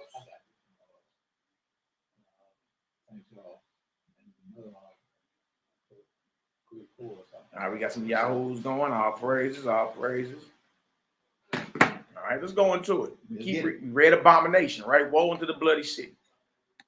Woe unto the bloody city. It ain't hard, man. I know a lot of people just stuck in their ways, but it ain't even hard. All right, you don't want to be skating on thin ice. You don't want to be someone that's considered cut off, unclean in the eyes of the Most High, cut off from among His people. All right, how many is knew that lamb can fall up under the category of being abomination in the scripture? Never knew that. Never knew that. Never questioned it. Never questioned it. You know what I mean? Never questioned it, not one bit, bro. You dig? But yeah. Proverbs 6, verse what? We're gonna read 16 through 19. Let's go ahead and read Proverbs 6. We're gonna read verse 16 through 19. All praises, man. All praise. All praise. That's the reason we showed that first, so we could go and then show the Torah, what the Torah got to say about it. Now we understand what James and them meant when they told Paul, hey, the teaching is to abstain from meats offered to idols. Thanks. Now we know what meats offered to idols is directly. It ain't just because somebody tell you it's offered to Molech. No, it got to do with how it's slaughtered and how it's processed. If it's not processed according to the Torah, it is considered unclean, abominable, and offered to devils. You understand? And that's what we read. And true about this, the Maccabean brothers understood that. They understood it. Ain't no doorway, ain't no tabernacle. Look, they priests. That's the crazy part about it. Them brothers priests. See, they come from a family of priests. Right. Judah Maccabee and them. They father and them were priests. Mm-hmm. And they still didn't slaughter their flocks and eat when the temple and the altars were profane and under attack. You feel me? Because what they knew what we just read. Ain't no, we can't bring it to the doorway of the tabernacle. The priest can't sprinkle the blood. The priest can't burn the fat. You know what I mean? Well, guess what? We can't eat it. That's offered to devils. Yep. And they understood that. They did. So they knew how to avoid defilement. So you mean to tell me they fought that whole war against the Greeks, y'all, on plants? And it was all type of heavenly help showing up for them brothers. On plants, no flesh. Because they had the love of the Most High in their heart. That's right, brother. That's right. All praise, glory, and honor to the Most High. I see the Yahoos. All right, let's get it. Proverbs 6:16 through 19. Let's eat. All right. These 6 things doeth the Lord hate. Yeah, 7 are an abomination unto him. There go that word abomination again, y'all. Let's look at the word abomination up, man. What we working with? What we working with? Strong's H 8441. To'eva. To'eva. Now look what abomination is. We just read about it's abomination if it's dead longer than 2 days, correct? Yes, indeed. All right, now look at this. Abomination means abominable thing, abominable, a disgusting thing. Abomination, abominable, in ritual sense of unclean food. Oh, that's cuddle butter. Oh, yeah, that's cuddle. Unclean food. That's cuddle. We just read what the unclean food was. In ritual sense of unclean food, comma, idols, comma, mixed marriages. Oh, yeah. Yes, indeed. In ethical sense of wickedness. Oh, yeah. All right. That's Oh, we. That's it on that. Oh, we. So these things the Most High hate. Yeah, 7 is an abomination to him, bro. Now look at what he calls an abomination. All right, go ahead. A proud look, a lying tongue, come on, and hands that shed innocent blood. Let's click on this word blood. Uh-oh. Click on this word blood. Innocent blood, correct? Strong's H 1818. Dom. Dom. Look at this right here. The word dom. Now look at this. It says, compare H119. Blood is that which, when shed, causes death of man or an animal. There it is. Or an animal. These 6 things do the Most High hate. Yes, 7 is abomination. Animals, I mean, especially you slaying, what did they do? One of them kill your people or something? Like, what's going on? Innocent blood. The animals fall up under the innocent blood category too. When the Most High says, thou shalt not kill, meaning thou shalt not murder. You understand? That's what you're doing. You're shedding innocent blood. Murder of man or an animal. It says, by analogy, the juice of the grape, figuratively, especially in the plural, bloodshed, i.e., drops of blood, bloody, guiltiness, thirsty, innocent. But the crazy part is none of us look at an animal or the shedding of the animal's blood as a crime. Yeah. That's how desensitized we can become. Yeah. But blood right there says of man or an animal. The Most High hates those that shed innocent blood. What did that cow do against his maker? What did that cow do against you? Nothing. Did it sin? Okay, so it's innocent blood being shed. Why you think the Most High always say, I want mercy and not sacrifice? Good on all that. You know what I mean? If you knew what that meant, you wouldn't have condemned the guiltless or the innocent. Who's being condemned and sacrificed? The animals. Wow. Let's go on back, brother. They've been doing it so long, they think it's just out the ordinary. Yeah. That's what we supposed to do.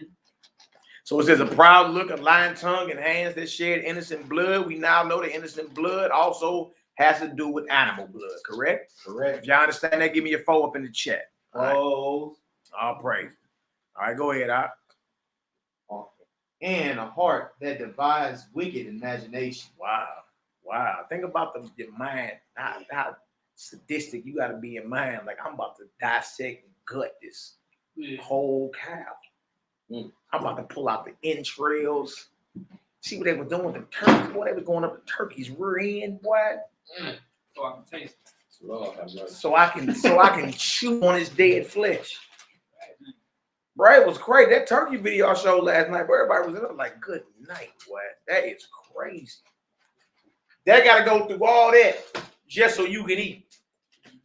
Now, my beloved brother Darius just prepared a salad for us. You understand? Indeed. No type of bloodshed, no type of, you know what I mean? We ain't got to do nothing but chop down a few peppers, onions, tomatoes. You understand? Good bread. Yes, sir. Good bread. Think it would have got to go down for you to eat that. Something has to be murdered. Go ahead.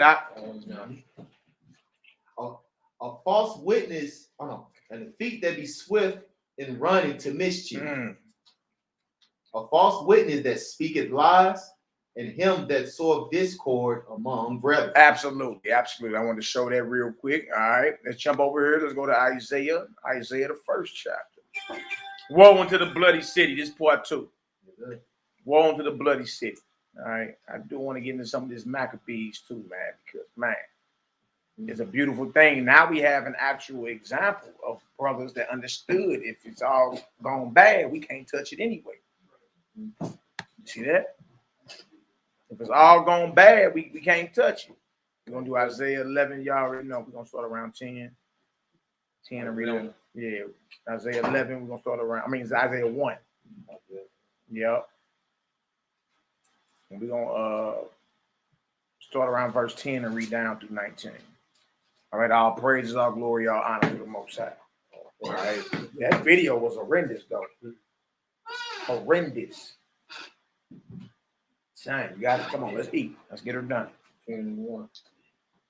Isaiah 1 and 10. Isaiah 1 and 10. Whatever. Isaiah chapter 1, verse 10. Oh, okay. You in 10 and 1? Go to chapter 1, verse 10. Yeah, I got chapter 10, verse 1. Nah, chapter 1, verse 10.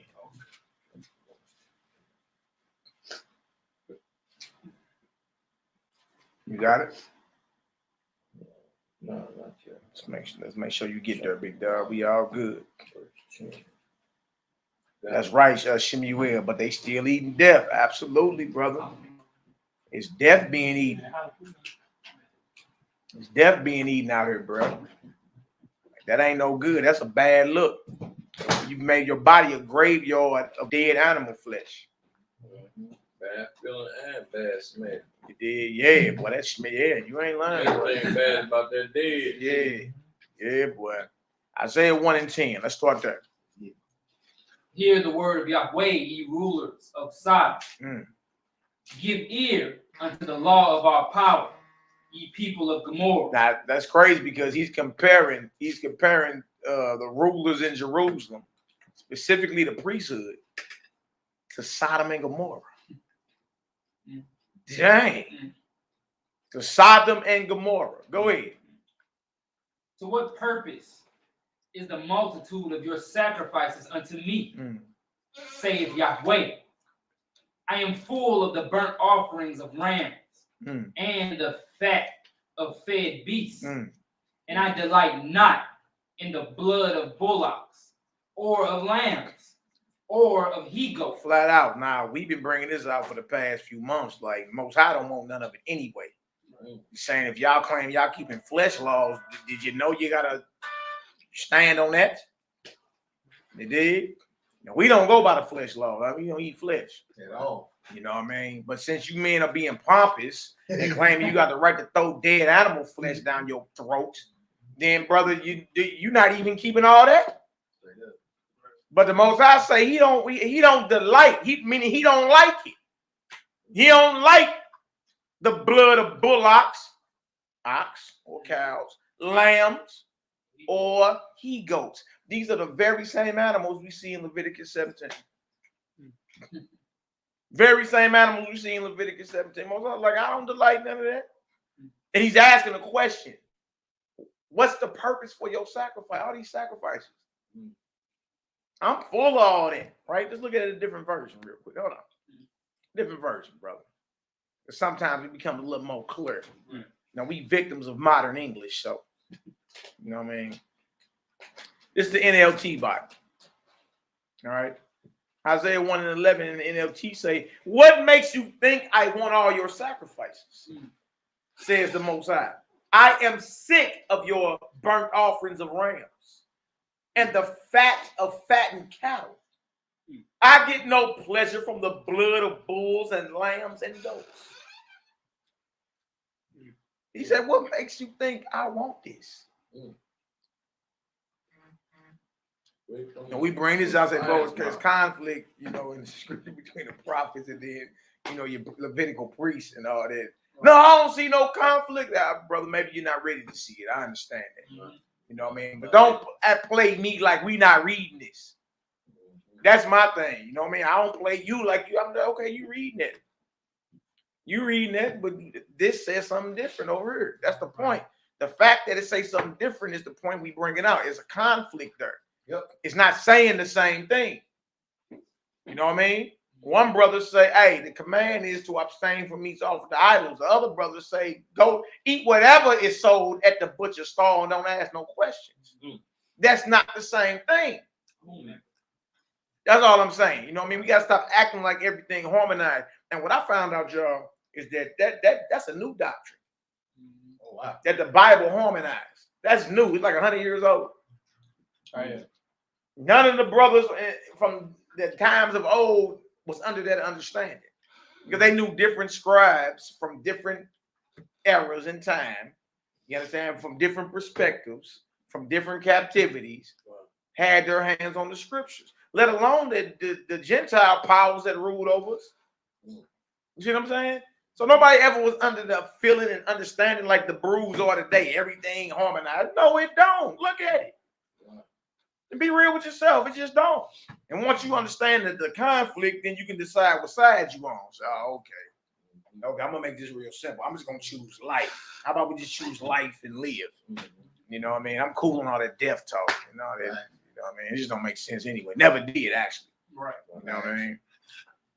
All right. Now look at the NLT. Let's look at the ESV. What to me is the multitude of your sacrifices, say the Most High. I've had enough of burnt offerings of rams and the fat of well-fed beasts. I do not delight in the blood of bulls or lambs or he-goats. All right, CSB. What are all your sacrifices to me, asked the Most High? I've had enough of burnt offerings and rams and the fat of well-fed cattle. I have no desire for the blood of bulls, lambs, or male goats. No desire meaning he don't want it. He don't want it. I like the NET. The NET be real plain. It be real plain. That deal say, of what importance? You hear it there? of what importance to me or your many sacrifices, says the Most High. I am stuffed with burnt sacrifices of rams and the fat from steers. The blood of bulls, lambs, and goats, I do not want. Clear cut? The Amplified Bible be getting it in too. Then the Amplified go hard body. That go hard body, Hebrew. All right. So I think we understand what the Most High is asking these priests, because it was only the priests who was the ones bringing all this. All right. He's saying, what's the purpose? Why? I don't delight in it. I don't like it. I never wanted it. All right. Verse 12. What does it say? When ye come to appear before me, Yeah. who have required this at your hand to tread my courts? He asking, who told you to tread my courts with this blood? Now, obviously, it wasn't the Most High. If he asked through the prophet, through the mouth of his prophet Isaiah, who have required you with this at your hand to tread my courts? Because if it was him, he wouldn't be asking who. And if the Most High didn't require that, then you got a whole nother topic there, boy. Who you been dealing with this whole time? You understand? What make you think this is what the Most High want? When you come to appear before me, who have required this at your hand, what's in his hands? What is he bringing? Who's in the courts of the Most High with the blood of lambs, goats, and bullocks? The priest. Message. Who done told you to tread my courts with this? Look at this. Verse 13. Bring no more vain oblations. Incense is an abomination unto me. Good night. Go ahead. The new moons and Sabbaths, the calling of assemblies, I cannot away with. It is iniquity, even the solemn meaning. That's wild. You mean to tell me all that means nothing if it's blood there? If it's blood involved? That's what he was asking in the previous verse. Who told you to tread my course with this? I don't want the blood of bullocks and lambs and goats. And here you up in here talking about you keeping all these appointed times of the Most High with blood on your hands. Whose blood? Right. It's really that simple. It's really that simple. Verse 14. Your new moons and your appointed feasts, my soul hated. Wow. Wow. They became hateful. I thought that's what the Most High appointed though. But they're hateful to him. The common denominator, y'all, is the blood. That's all that is. It's a bloody feast. Yep. It's a bloody feast. And the Most High does not want no slain animals. He don't want it. He don't want the blood of no lambs, no bullocks, no goats. He don't want none of that. You understand? Sacrifice of the Most High is what? A contrast spirit. There you go. He don't care nothing about you killing no gut, no animal, and putting fat on altars and sprinkling blood. He don't care nothing about none of that. We go there to show the men, since y'all claim y'all got a right to chew on dead animal flesh, you supposed to be keeping that too.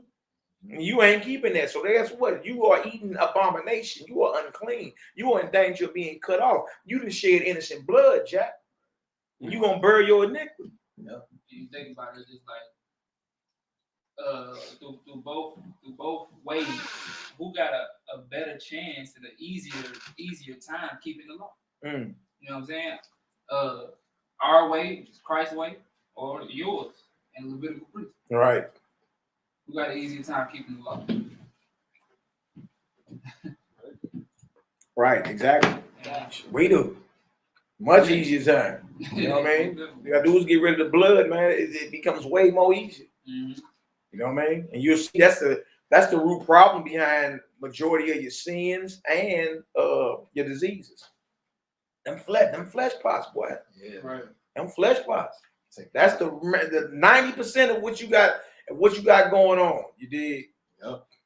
That sinful or sickness got to do with the flesh pots. You put them flesh pots away, boy, you start to become more victorious over all type of stuff you thought you was weak in. Like, dang, I got all power to defeat that. Yep. See what I'm saying? Yeah. Go ahead, Doc. They are trouble unto me. I am weary to bear them. And when ye spread forth your hands, I will hide mine eyes from you. Come on. Yeah. When ye make prayers, many prayers, I will not hear. Why? Your hands are full of blood. Whose hands are full of blood, Charles? Don't forget, he talking about the priests and them who tread his courts with the blood of lambs, goats, and bullocks. Just got to digging and then you want. It's the blood. It's the dead. It's the sacrifice. Most I like. I'm not gonna hear you behind none of this. Now watch this. Go ahead. Wash you, make you clean, put away the evil of your doings from before mine eyes. See, he called it evil.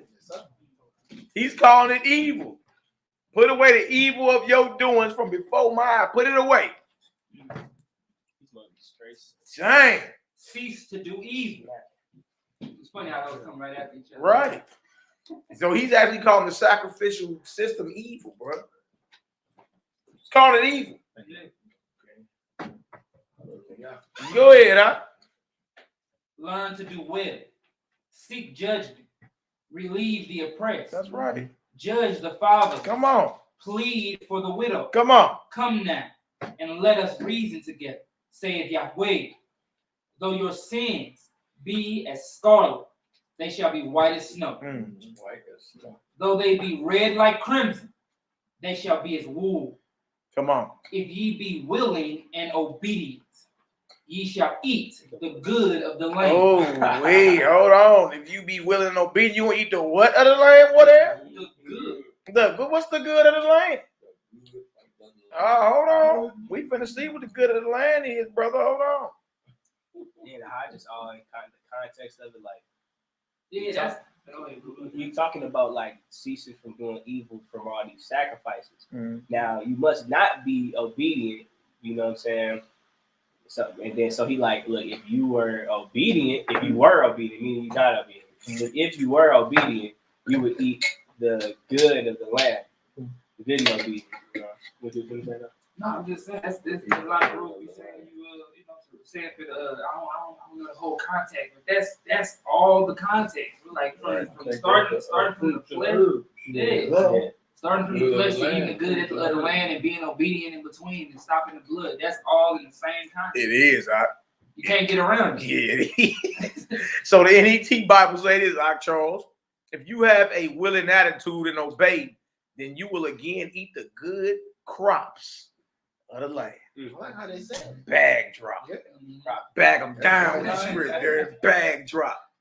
The good of the land is what you grow. It will grow what the earth produces. 129. On the good soil. If you be willing and obedient, you're going to eat the good of the land. You're going to eat what the earth produces. You understand? The land won't be cursed with blood. You understand? You'll be relieving the oppressed, the fatherless, the widow. You'll be seeking judgment, righteousness. You won't be shedding blood anymore.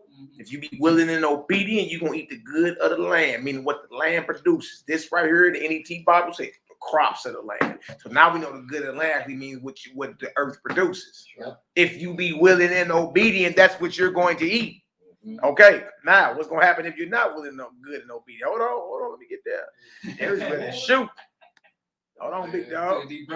Damn, now drum roll, verse 20. Go ahead, But if ye refuse and rebel, ye shall be devoured with the sword. For the mouth of the Lord has spoken. The mouth of the Most High has spoken. So what are you refusing? You're refusing to eat how the Most High say eat. You rebelling. He said you're going to be devoured with the sword. Right. You see that? For the mouth of the Most High spoke that one, Jack. Let's go to Isaiah 66 real quick. You played with obedience. Go ahead, talk to me. I see you over there, Yeshua. Go ahead. You plagued with diseases. Right, put that in the freezer. You know what I'm saying? And then Thank you, brother. You live your whole life. No, I'm live getting it. I mean, like, go ahead, bro. You live your whole life, you know what I'm saying? Eating this flesh or whatever, and then you your body just going through just hell, you know what I'm saying? And like eventually you die. You get all these diseases and then you die like a horrible death. Yeah. So like even if it don't come right then and there, like you said, I will even if it's not like immediate, it's still like, you're gonna get devoured. You still getting devoured. Absolutely. Who got it? Read Isaiah 66. We're gonna read 1 through 5 real quick, and we're gonna jump on down because we showed abomination ain't just pork, shrimp, crab, and lobsters. It's not just that, y'all. Not just pork, shrimp, crab, and lobsters, right? It's dead flesh. It's been dead longer than 2 days, right? It's called an abomination, right? It's considered offered or sacrificed to devils or idols. If it ain't been brought to the door of the tabernacle, the priest ain't sprinkled the blood on the altar, burnt the fat and all that. So, you understand? That's just what it is.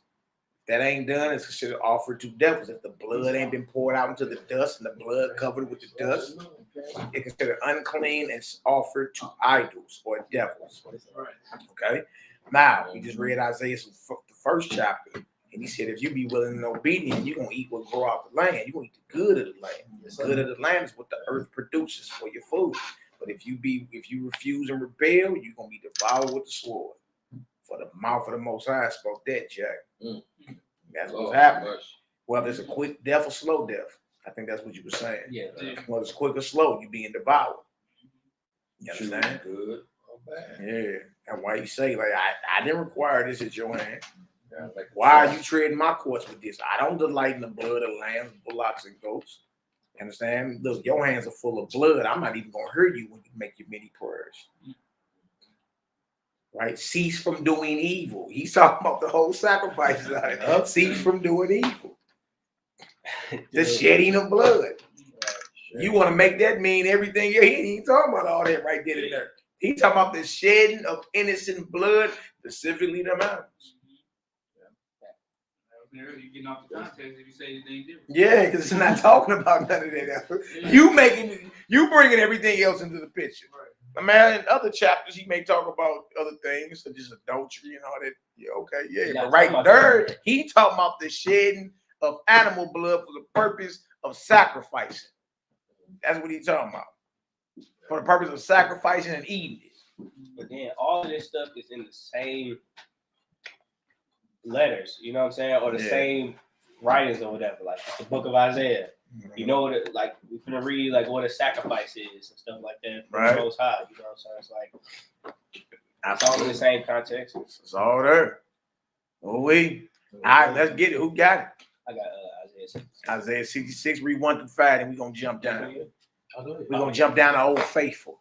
All right, go ahead. Isaiah 66 and 1. Yeah, 1 through 5 first. All right, bet. It says, "Thus saith Yahweh, the heaven is my throne, and the earth is my footstool. Where is the house that ye build unto me? And where is the place of my rest?" All right. See, now here you go, focus on some type of building. He like, look, bro, heaven is my throne, and my earth is where I put my feet at. And what house did you possibly build me? Right. Now he's saying this while it's a temple built for him. And people over there sacrificing. Yep, that's what but he's speaking through the mouth of his prophet Isaiah, the son of Amos, like, look, that ain't my house. Right. Go ahead, Doc. That's something to think about. "For all those things hath my hand made, and all those things have been, saith Yahweh. But to this man will I look, even to him that is poor and of a contrite spirit, and trembles at my word." That's what we looking for. That's his sacrifice. You know, right there, he basically already telling you, even before you get to the New Testament, that's his house. Yeah. Because right after he said, "Where is my house?" he's saying, "This is my house." Right. This is where I dwell at. I dwell with those who are of a humble mind. Right, bro. You understand? Those who ain't puffed up and proud. All right. My spirit. Look at this. Verse 3. Go ahead. That tremble at his word, huh? Right. All right, go ahead. "He that kills an ox is as if he slew a man." You see that? So he that now we back to ox and lambs and all that. That's what we talking about the whole day. But he said, "He that kill an ox is as, or is just like him slaying a man." It's murder. Go back to shedding of innocent blood. Then we look up the word blood, which also meant the blood of animals. Innocent blood, right? He's saying he that kills an ox. Well, who would be killing an ox? The Most High just said, "Where is my house of rest? Heaven is my throne, earth is my footstool. What house you gonna build me?" And he's saying this to Isaiah, his vessel at the time, while there's a physical building standing, a temple, in which priests or what? Sacrifice. They're sacrificing several times a day for thousands of years. This stuff is going on. The Most High saying to Isaiah, "He that killeth an ox," who was killing the ox? The priest. Is as if he slew a man. Murder. Go ahead. It says, "He that sacrifices a lamb as if he cut off a dog's neck." Wow, that's crazy. We just seen a heathen cut the head off a cowboy. In that video we played, he cut the head off that sucker, boy. And then brought the axe out at the end of the video and chopped his skull, pulled his skull back and took the brains out of it. And it looked just like your sloppy Joe you've been eating on since you've been 5 years old. Look like that hamburger meat, hamburger helper. It's talking about this ground chuck. Boy, that's brain. That's brain meat. Came out just like that. Huh? Yeah. Lord have mercy. What part of the cow is it supposed to be? The ground chuck. Hey, look. In them little white packages, though, the design of the meat even look like that. Like, you know how you say, you know, it'd be like, it'd be zigzag and all that. Yeah, that's what it'd be like. Ground chuck wood. No, the ground beef you making your burgers out of, bro. We just saw the video where he took the brains out the dead, the chopped off head of the cow, and it looked just like that ground up that you make your patties and make your burgers and all that out of it? It look just like it. It look just like it. They sell it just like a big, from the ruby to the tutor. To the rooter to the tutor, big dog. All right, come on, Knock. Let's get it. It says, he that offers an oblation as if he offered swine's blood. Swine blood? Not swine. He that burneth incense as if he blessed an idol. All this is going out in the temple. The ox slaying, the lamb sacrifice, the oblations, right? The burning of incense. Sound like Mosiah got a problem with the priesthood. Well, we go ahead. It says, yea, they have chosen their own ways. Their what ways? Their own ways. Oh, how is this possible? Because through the Torah, like you thought, like you brothers say. Huh? You saying these are the ways of the Most High. He's saying, dog, them your own ways. Own ways. That means they're not his ways. So you mean to tell me sacrificing ox, lambs, offering oblations, burning incense, and all that are not his ways? Good night. Good night. Them your own ways. Starting with the priest. That's where you learned it from. Mosiah said the whole 40 years in the wilderness, I was grieved with you the entire time. You didn't know my ways. Hold on. That's where you got all your Kwam Yashala from. And that's where you get your whole body Israelite movement from. It's a wilderness wonder. Oh, you get all of it is from the 40 years in the wilderness coming out of Egypt. All of it. All the Torah, all the laws, everything. The tabernacle set up, the sacrifices, the ark, everything. Right after we came out of Egypt, we was in that wilderness for 40 years. What the Most High say, 40 long years I was grieved with this people. You think I was just a few times he got angry at us and that made us wonder. He said the whole time I was angry at y'all. And this is a people who have not known my way. Hold on, what you mean? How we don't know his ways when that's what we got from there, didn't we? It's all right. We got all that from him, supposedly. Oh, okay. Then he doubled back in Amos and asked, was it to me you was sacrificing to in the wilderness? No, that was to Molech. And Sakuf, your gods, your tabernacle that you made to yourselves, and for that you go into captivity. Dang. Dang. Dang. See, if you look at all in proper context, he talking right to the priest because they the ones sacrificing. They the ones offering oblations. They the one burning the incense. And he's saying, no, that's their own ways. And their soul delighteth in their abominations. Oh, what we got going on here? Abominations. Man, look, y'all don't want to get me started because they already want to hang me. They already want to hang me off the gateway arch. Just show them the obvious. All right, come on, let's get it. Okay, Verse 4. Gotcha. I also will choose their delusions and will bring their fears upon them. Because when I called, none did answer.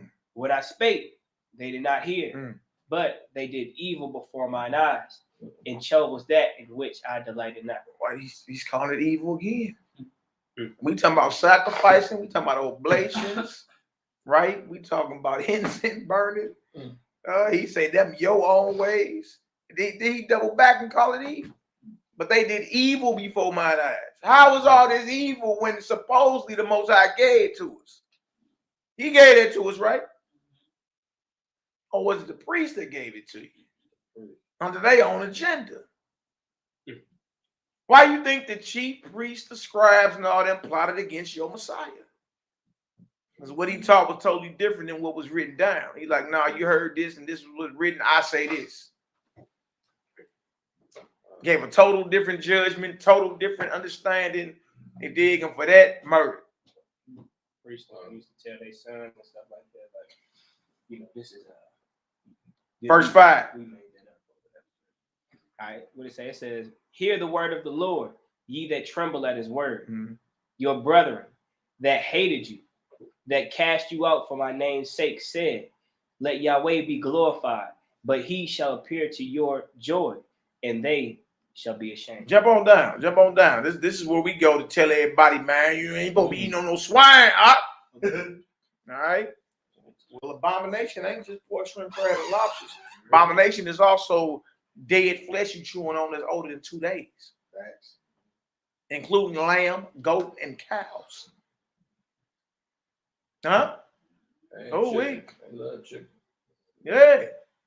All of it. All the flesh these men are eating on these so-called holy days or whatever, bro. All of it's unclean. All of it's an abomination. And we can boldly say it because ain't none of it been slaughtered and processed according to the Torah law. Facts. You go by flesh laws, you got to roll with that. Yep. And if that ain't being done, then it's unclean to you. You understand? Yeah, and it's considered offered to devils. Yes, indeed. All right, when we get to the Maccabees, you'll see they understood that. All right, 15 through 17. Watch this. "For behold, Yahweh will come with fire and with his chariots like a whirlwind, to render his anger with fury and his rebuke with flames of fire." We used to be like, has this happened yet? Is this the first coming or the second coming? You know, I know all the breakdowns. I know. I know. We used to go over here and smash anybody talking about they was eating pork.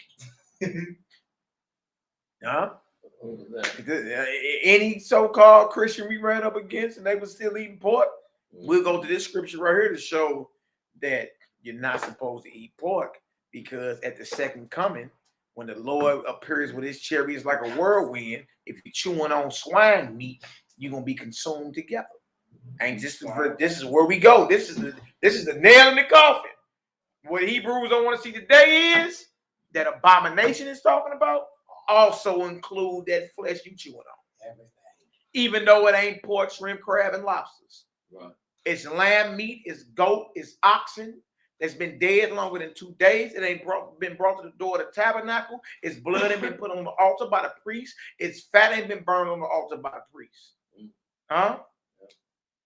You're guilty of shedding blood. It's considered unclean, an abomination, and you shall be cut off, and it's considered offered to devils.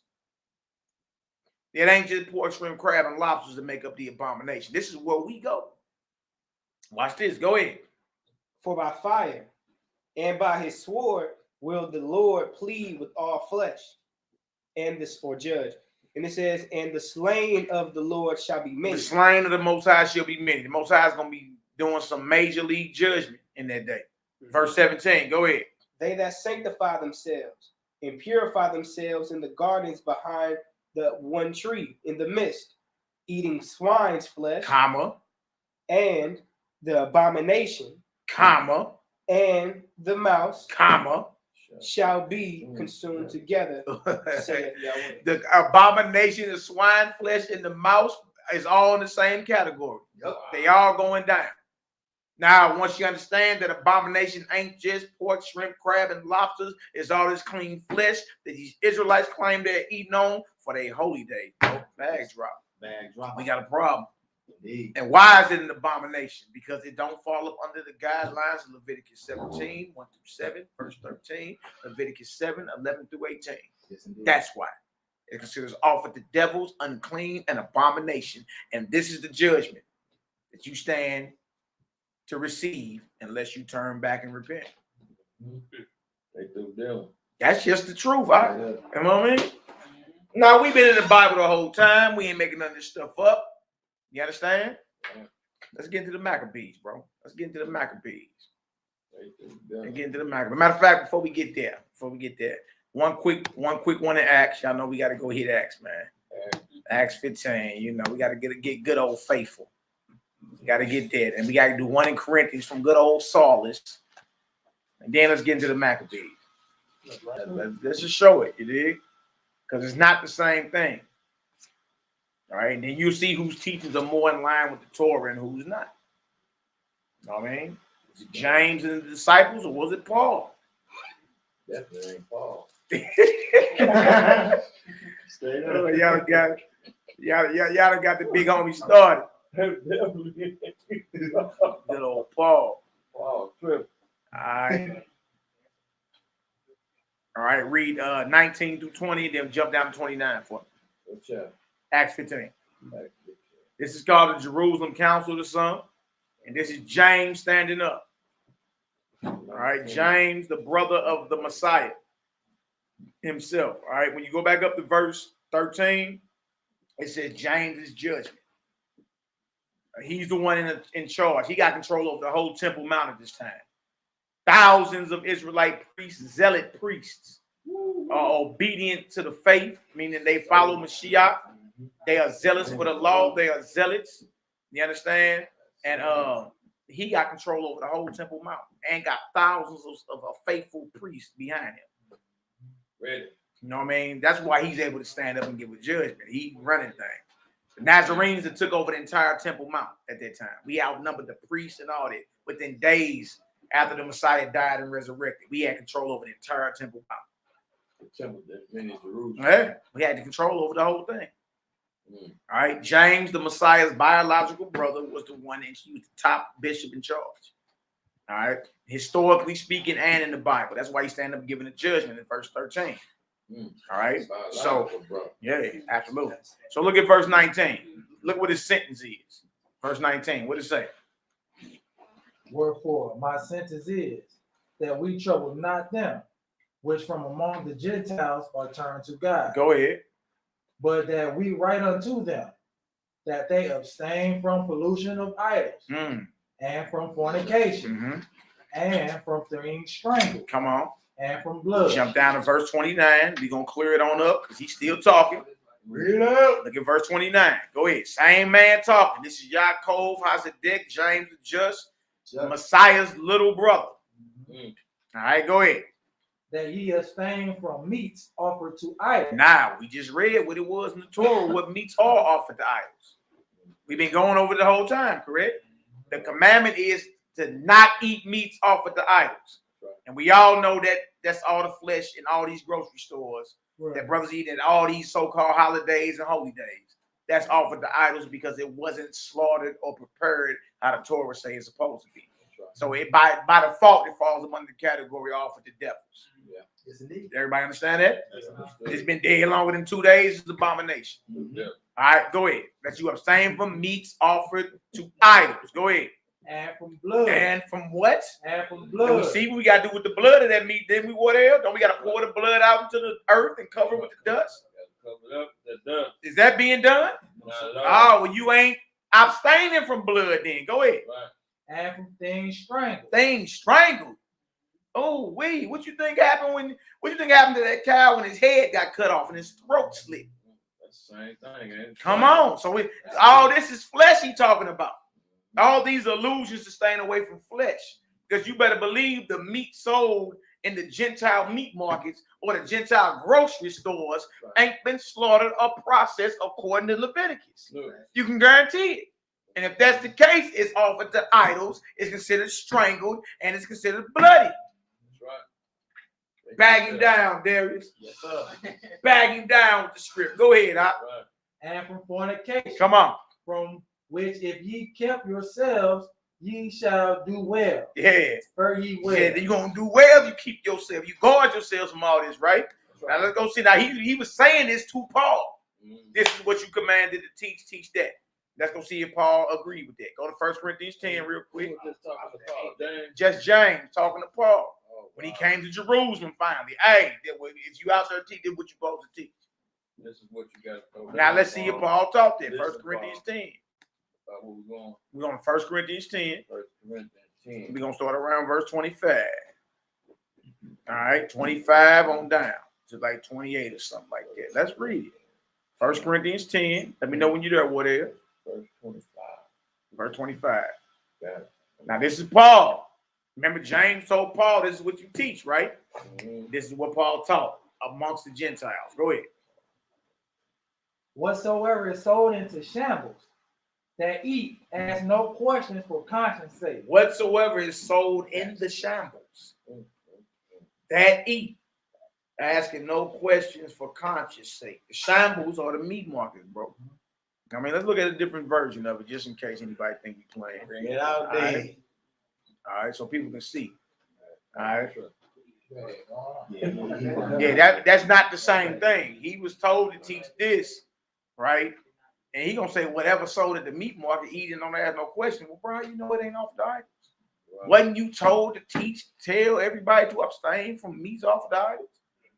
So him openly writing this, he's saying he don't agree with what he was told. Right. But here's the thing, he ain't in charge.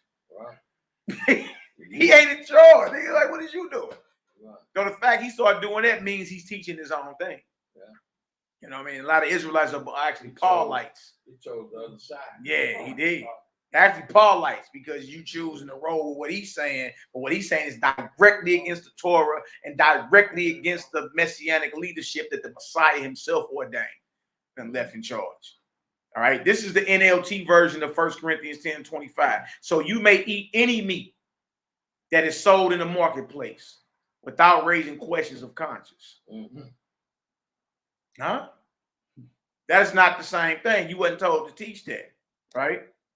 ESV, eat whatever is sold in the meat market without raising any question on the ground of conscience. CSB, eat everything. Well, y'all, we know everything, man. Eat it all. Paul said, eat it all. Eat everything that is sold in the meat market without raising questions for the sake of conscience. In SB 20, eat anything that is sold in the meat market without asking questions for the sake of comment. You can eat gator meat, huh? Chitlins. Turkey. That's why the pastors go to her and they justify them eating chitlins. Mm-hmm. Because of what's written with Paul writes. Yep. See what I'm saying? I mean, that's just what it is. We can't act like it's not in there, bro. NET, eat anything that is sold in the marketplace without questions of conscience. All right. Whatever in the meat market is sold, eat ye, not inquiring because of the conscience. He's saying don't even if your conscience convicts you about it. Mm-hmm. Dang. Even if your conscience go against that. Go against the word. Go against the voice of the Most High. Ignore it. That's what he said. Ignore it. Y'all, we ain't making this stuff up. The devil trying to make you. They're trying to take away their liberty from you. That's crazy, bro. Now look at that. So whatsoever. So we can see that he's not teaching the same thing. All right. If y'all understand that so far, give us a 7 up in the chat. 7. Paul is teaching against the Torah and he's teaching against the Nazarene messianic leadership ordained by Messiah himself. Paul said eat it all. So what if you so this is the thing, like what if you know that you're not supposed to eat flesh, right? Mm-hmm. And you eating it, right? And he's saying like eat whatever sold in the meat markets or whatever for consciousness sake. Mm-hmm. Like, what if you know it and then your conscience is just weighing heavy on you because like, hey, I know I'm not supposed to be eating it, but like he did say like eat everything I want for consciousness sake, but it's not benefiting you none. It's not even you don't know you don't have. Paul was a Roman citizen. Yeah, he was. I know it's better to eat it and not feel wrong about eating it than to not eat it at all. Yeah. Hey, crazy good. It's not for your consciousness sake. White man, wasn't Come on, man. Let's get it. We just RFM 144. We just went over the fish. Yeah, we just went over the fish. Whatever is caught or whatever is hunted that can be eaten, it got to go through the same process. You can read. We just went over it. You go back and look at it. But we was in Leviticus 17, 1 through 7, and then verse 13, and then we was in Leviticus 7, 11 through 18. All right. Verse 26. What does it say?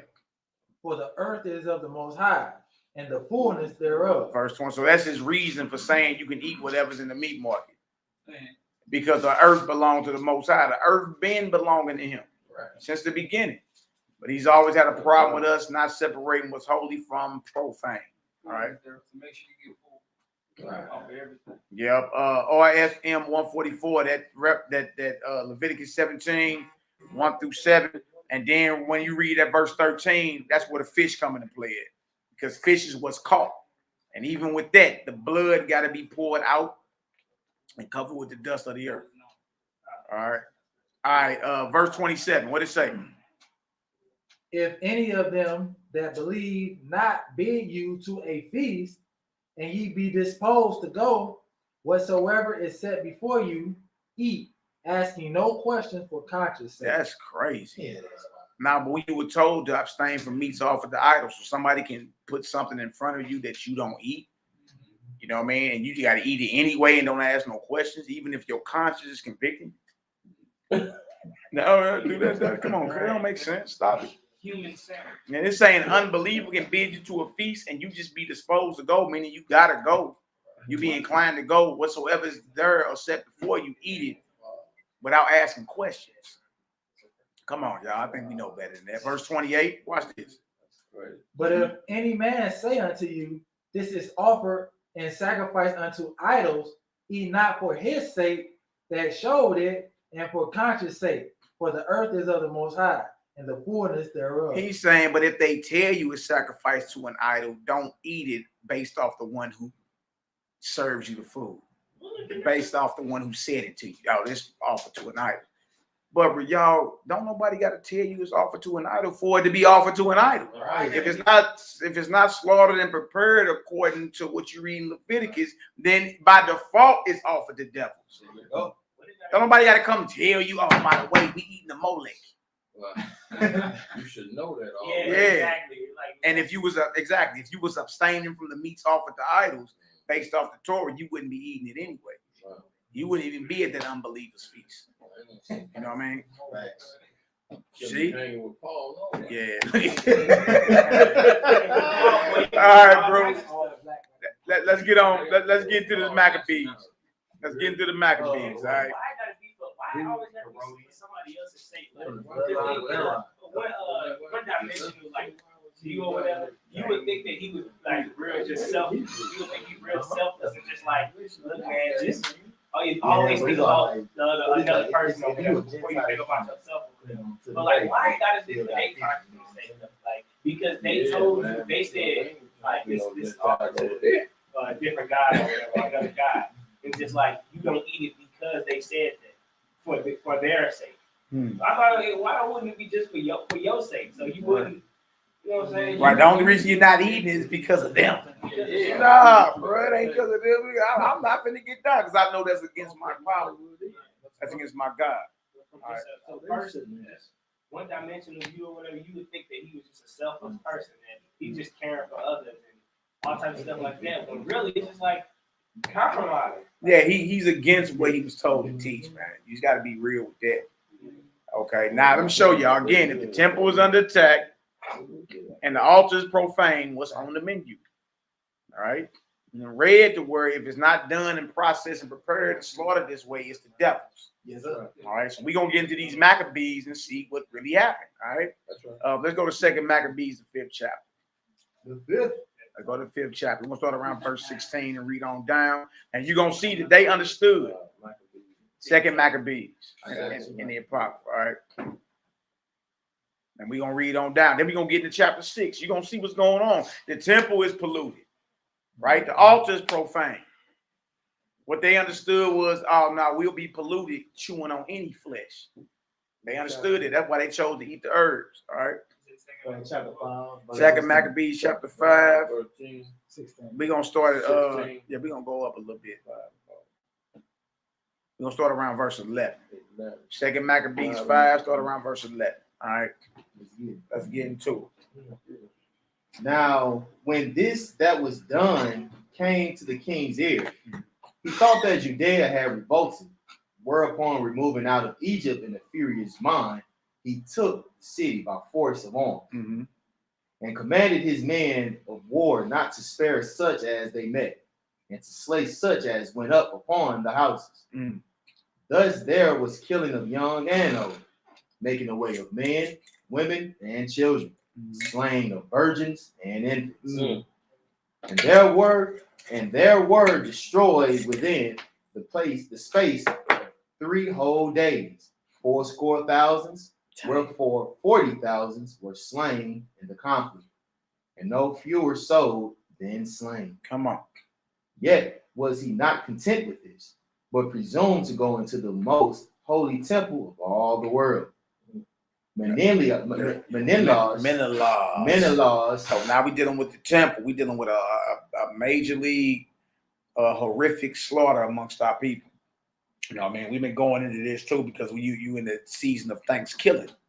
You know what I mean? And regardless if you think that the natives are our people or not, you dig? What you're gonna see is the very same characteristics that this heathen did on this side of the world, he was doing on that side of the world. You know what I mean? It's the very same thing. You dig? So we focusing on the crimes, and notice that the temple's under attack. You dig? And now we got a sellout Negro here named Menelaus. Go ahead. Menelaus, that traitor to the laws and to his own country, being his God. Come on.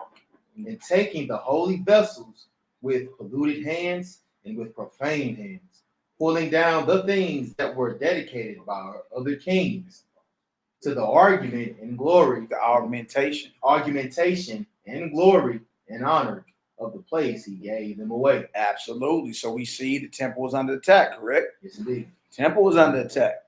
What's on the menu? I keep asking. All right. In our case, ain't no temple and ain't no altars. Go ahead. And so haughty was Antiochus in mind, that he considered not that the Lord was angry for a while for the sins of them that dwelt in the city, and therefore his eyes was not open, it was not upon the place. For had they not been formerly wrapped in many sins, this man, as soon as he had come, had forthwith been scourged and put back from his presumption, as Heliodorus was whom Seleucus the Seleucus the king sent to view the treasure. Yeah, it was that was another story in her to where Seleucus sent his little tax collector to come, you know, spy out where we had our stash at, and the Most High long stomped his head. You know what I mean? Sent some angelic forces through. I'm talking about destroyed him. But left him alive to go tell his boy and then what happened. Like, hey, look, if you got enemies, send them to Jerusalem. There is a God that fight for them. You know what I mean? Ass up. Man. He playing, partner. You about that. Go ahead, Doc.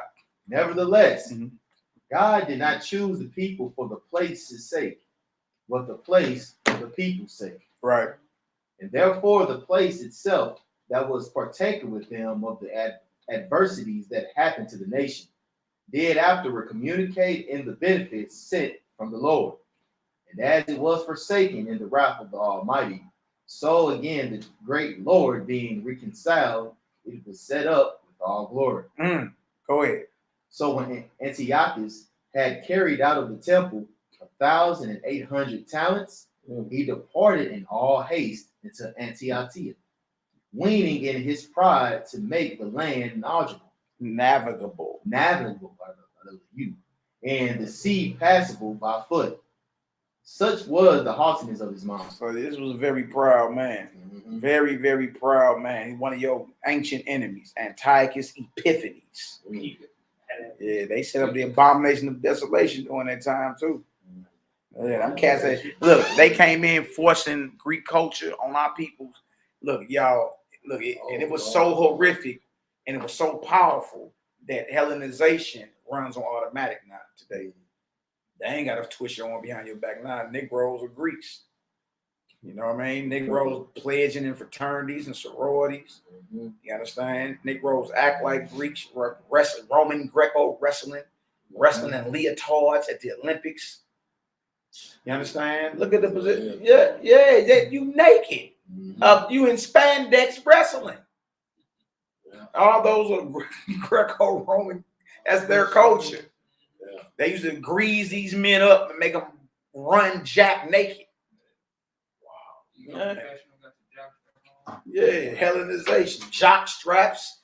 He's a wide receiver. He's a tight end. Come on, cuz. Y'all know this stuff is off. Thanks. You know, you make a good play, the palm, your rectum. Good job. Yep. Football and basketball. I love it, bro. He's under center. You heard me. Huh? Wow. And then you throw them, you do. All they Throw the ball like can that. do is Balls back. Throw the balls between your legs. I've been saying, like, if you think about it, it's running on automatic now. Yeah, it is. You know what I mean? It's just the Hellenization. What our people died for, standing against, is so automatic now. It's ingrained into our psyche. We don't even question it. We don't even question why is all these men running around here claiming they Q dogs. What all them cock-strong niggas in that hall a couple years ago with they rectums out in a single file line behind each other. Fun boys. Straight from. Every man in the video had his rectum out and with his arm on the brother's shoulder that was right in front of him. But all these niggas got their asses out, bro. They would, bro. Ain't that the Masons too? Yeah, they part of that too. Same Hellenization. Yeah, the hazing rituals. Bro, let The hazing, it's all Greek culture. That's Greek madness. Greek. Yeah. Crazy. But it was a lot of us that stood against it because we understood that that's Hellenization. That's the devil's culture. And then there was a lot of us that sold out and say, man, look, you know, man, we want to be in the Olympics. Or who on Mount Olympus? Zeus and all that. Y'all know about Greek mythology? Zeus and Poseidon and Hermes and Hades and Aphrodite and all them. They on Mount Olympus. The passing of the torch. Yeah. You know what I mean? Like, bro, you straight in Greek culture. Look what they running in track and field. Naked, basically. You in panties. Yep. You in, bro, you're naked, basically. They got, what's that? LFL. The football. Lingerie women. football. Yeah, women football. They basically naked. Yep, that's all it is. Lingerie football. It's just what it is, man. I'm just saying it runs on automatic now. So you gotta watch. That's what I'm saying. Especially during this time of the year, you gotta fight that spirit to compromise. You know what I'm saying? Because those the Most High roll with, their bodies fertilize the soil. Their blood has been spilled because they decided to stand against that. You feel me? So it just come down to what kind of man or woman are you? Like, you gonna stand? Straight up. Everybody run around claiming they got understanding. We'll stand on it then. Stand on it. No, man, we don't do that. We don't do that. We gonna stand on what the Most High said it was. We ain't gonna make no covenant with no Greeks. We ain't finna be no sneaker bros running around here talking about we keeping Thanksgiving and 4th of July and Valentine's Day and New Year. Nah, we good. We good. We gonna stand on it over here. You know what I mean? It may be a great reward to you brothers for standing, man. Yes, indeed. You know what I mean? It's just what it is. I go for the same for that vaccination shot. Oh yeah, bro. You definitely got to stand on that, man. Absolutely. This is the temple. And how the brothers defended the temple and cleansed the den, you got to have that much zeal now. Nah, that ain't going in me. I don't care what you're talking about, it ain't going. I just got rolled up for that. Yeah, I know. It's all praise. It's all good, all praise. Come on, Hebrew, I'm saying. Let's get it. Verse 22. And he left governors to vex the nation. At Jerusalem, Philip for his country, a Phrygian, and for manners more barbarous than he that set him there. Oh, wait, go ahead. And at Gerizim, Andronicus, and besides Menelaus, who worse than all the rest, bearing heavy hand over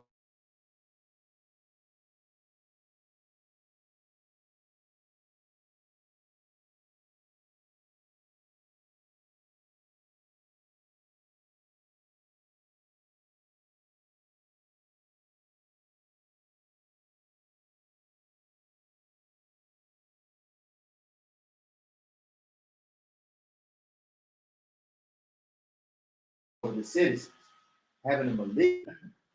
All right. Come on, Knock, let's get it. You crying because that way, man. He got knocked out. He set also that detestable ringleader Apollonius with an army of 2 120,000, commanding him to slay all those that were in their best age, and to sell the women and younger short. Look at that. All this is going on, man. All right. Matter of fact, you can finish that off because we ain't got a couple more verses. Go ahead, 25. Who come to Jerusalem and pretending peace, did for Baal till the holy day of the Sabbath, when taking the Jews keeping holy day. He commanded his men to arm themselves. Right. Look at it. And so he slew all them that were gone to celebrate the Shabbat, and running through the city with weapons, slew great multitudes. Verse 27. I realized the temple was under attack and the altar profane. All right. What's on the menu? What's on the menu? If the temple is under attack and the altar is profane. Now, this is Judah Maccabee. We celebrate the Feast of Dedication. We'll be like, yeah, that brother was a rider. Right? All right. Well, we just read about all the atrocities happening to the people. All the blood is being shed, the infants being sold into slavery, right? With the attack on the temple, we reading about sellout Negroes, all of it, correct? All right, so what's on the menu for the brothers then? Verse 27. This right here, and this is an example of what we read in Leviticus 17 and Leviticus the 7th chapter. All right, if all that is, if it's impossible to bring this to the door of the tabernacle, or the priest to put the blood on the altar, for the fat to be burnt off the organs, then guess what? You can't eat it. All right. Now, in our case, there ain't no temple on the altar. But now they understood Torah better than we do. 27. Look what closer to it than we are. Exactly. Verse 27. What did it say? But Judas Maccabeus with 9 others, or thereabout, withdrew himself into the wilderness and lived in the mountains after the manner of beasts, with his company, who fed on herbs continually. Now, fish.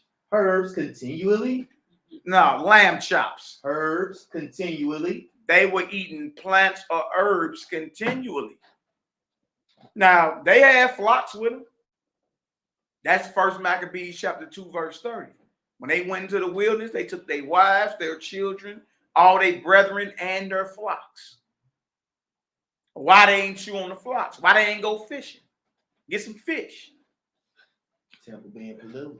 Somebody in the chat asking about fish right now. Their answer is right there. Temple not available. Altar profane. No flesh to be eaten. You want to stay faithful. That's crazy. That means they fought that entire war against them Greeks on plants, on herbs. They was super sane. Bro, and they was destroying them Greek bastards. What? Go ahead. I was gonna say, like, it's like we never thought. That's the ignorance, you know what I'm saying, the mindset. We never thought every single year that passed, we'd sit here like, yeah, then we dedicating our bodies back to the you know what I'm saying, back to the dedicating these temples, these holy vessels. How? Right. How are you doing it? Exactly. You know By doing what? Yeah, but you wasn't. You been dead in that. You know? Exactly. He was dedicated. So look, so we see right there, y'all, again, we give the Torah on it, and then we give the example. Them brothers had every opportunity to kill the flocks that was with them. They had every opportunity to go fishing. You see? No, they ate on herbs continually, and this is why. Go ahead. Lest they should be partakers of the pollution. Absolutely. So unless they should be partakers of defilement or pollution, because we read that it's abomination if it ain't done that way. You know what I mean? And that right there covers all of it, from the fish, or whoever in the chat running their mouth, on down to the lamb, to the ox, to the goats. Now, man, now either you see it or you don't. If you want to eat on some fish, go ahead. Eat you some fish, bro. That's all on you. It makes me wonder, like, even with the flesh eating, you know what I'm saying? Like, when we read this and base dedication off of it, it's like, okay, well, why don't we do what they did then? Right. You know what I'm saying? If we base dedication off of what they was doing or what they had to go through, why don't we do what they did? Right. You know what I'm saying? We had to read that. Exactly. Even if and not to cut you off, but like, even if it was like, all right, for this day of dedication, for the Feast of Dedication, we don't eat no flesh and nothing like that. You know what I'm saying? We don't eat no flesh. We just eat nothing but plants and herbs and stuff like that because that's what they did. Right. Because since you want to rehearse the righteous acts of your forefathers. Right. Well, that's what they did. Hey, look, and they understood that's what they needed to avoid pollution or defilement. And now, when you go over to First Maccabees 2 and 30, it shows they actually went out into the wilderness with their cattle. And they knew. Exactly. Now, why they just ain't slay the cattle then? Why they ain't just go fishing? It's waters out in the wilderness of Judea, the Dead Sea and all that. Go fishing. Huh? They knew that was flesh. But see, even the fish is flesh, they got blood in it, and even that, whether it's hunted or caught, right? The blood got to be poured out, covered with dust. The blood got to be put on the altar. The organs got to be burnt with the fat and all that extra. All they got to go on. That can't happen, then guess what? It's considered unclean. And we just showed an example of some brothers who lived in a time where the temple was under attack and the altar was profane. You live in a time where it ain't no temple and it ain't no altar. So like they didn't eat the flesh, guess what? It ain't lawful for you to eat it either. It's just that simple. Now either you see it or you don't. You know, if you don't see it, we ain't mad at you. Keep everything respectful though. It's all good. Let's go over to 2 Maccabees 6 chapter before we get out of here. Show you the wickedness that was going on, man. All right. 2 Maccabees 6. If y'all get some understanding, give us a 9 up in the chat. 9. All praise and glory now to the Most High, man. All praise. All right. All praise and glory now to the Most High. 2 Maccabees chapter 6. Give us a 9 up in the chat if y'all get some understanding. It's all good, man. It's all good. All right, player. Well, let's go ahead. Since we ain't proving that, let's go ahead and get you up out of here. Right. It's just that simple. Go over to Paula Tink Tink's channel. Right. Maybe he can help you out. All right. It's all good, man. I see it, but they ain't proving that. All right, man. All right, man. Go prove that.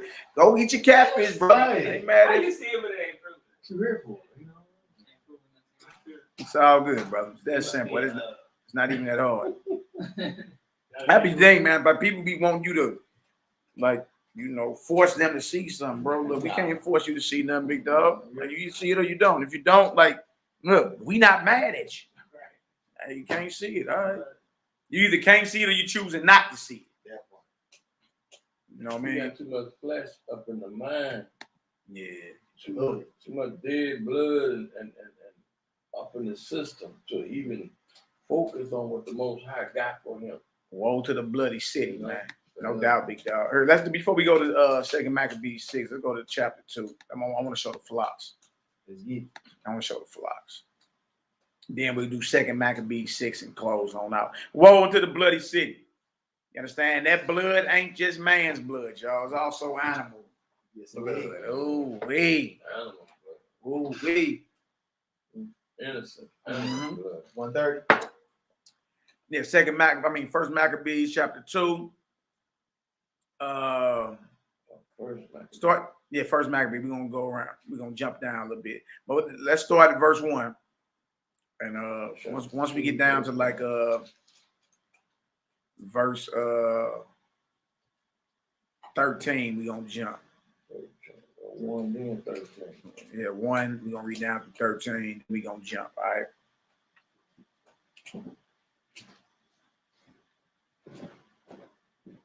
Who got it? Let's eat. I got you. In those days arose Mattathias, the son of John, the son of Simeon, a priest of the sons of Joarib, from Jerusalem, and dwelt in Moses. So that what I want to go there first because we got to understand this was a priestly family. So who would have had knowledge over sacrificing? It did. And they still didn't eat the flesh because the temple was under attack and the altars were profane. And they were priests. Wow. Yeah. And they stay strong. Yeah, they stay strong. Stay strong. Hey man, look, these brothers went down. Brothers went down in history, bro. They got them some ink. All right, go ahead. He had 5 sons. Jonah, called Cadus. Simon, called Thassi. Judas, who was called Maccabees. Eleazar, called Avaran. And Jonathan, whose surname was Apphus. And when he saw the blasphemies that were committed in Judah and Jerusalem, he said, "Woe is me, wherefore I was born to see this misery of my people and of the holy city, and to dwell there, when it was delivered into the hand of the enemy, and the sanctuary into the hand of strangers." Okay, we dealing with the sanctuary, we dealing with the temple. That's what we dealing with her. All right, this is all the history behind the dedication. Everybody want to talk about it, then we got to talk about it. You did? But you never talk about how the brothers didn't eat no flesh at all. You know what I mean? Because the temple was under attack and the altar was profane. Even more now for us. Because there ain't no temple, it ain't no altar. That's right. There ain't no priest at the altar. Y'all claim y'all know what Levi is. Y'all ain't even asking Levi to build no makeshift altars. You know what I mean? A little Lego altar. You ain't even doing that. All right, well, you know, we got a problem then. A very big problem. All right, go ahead, Op.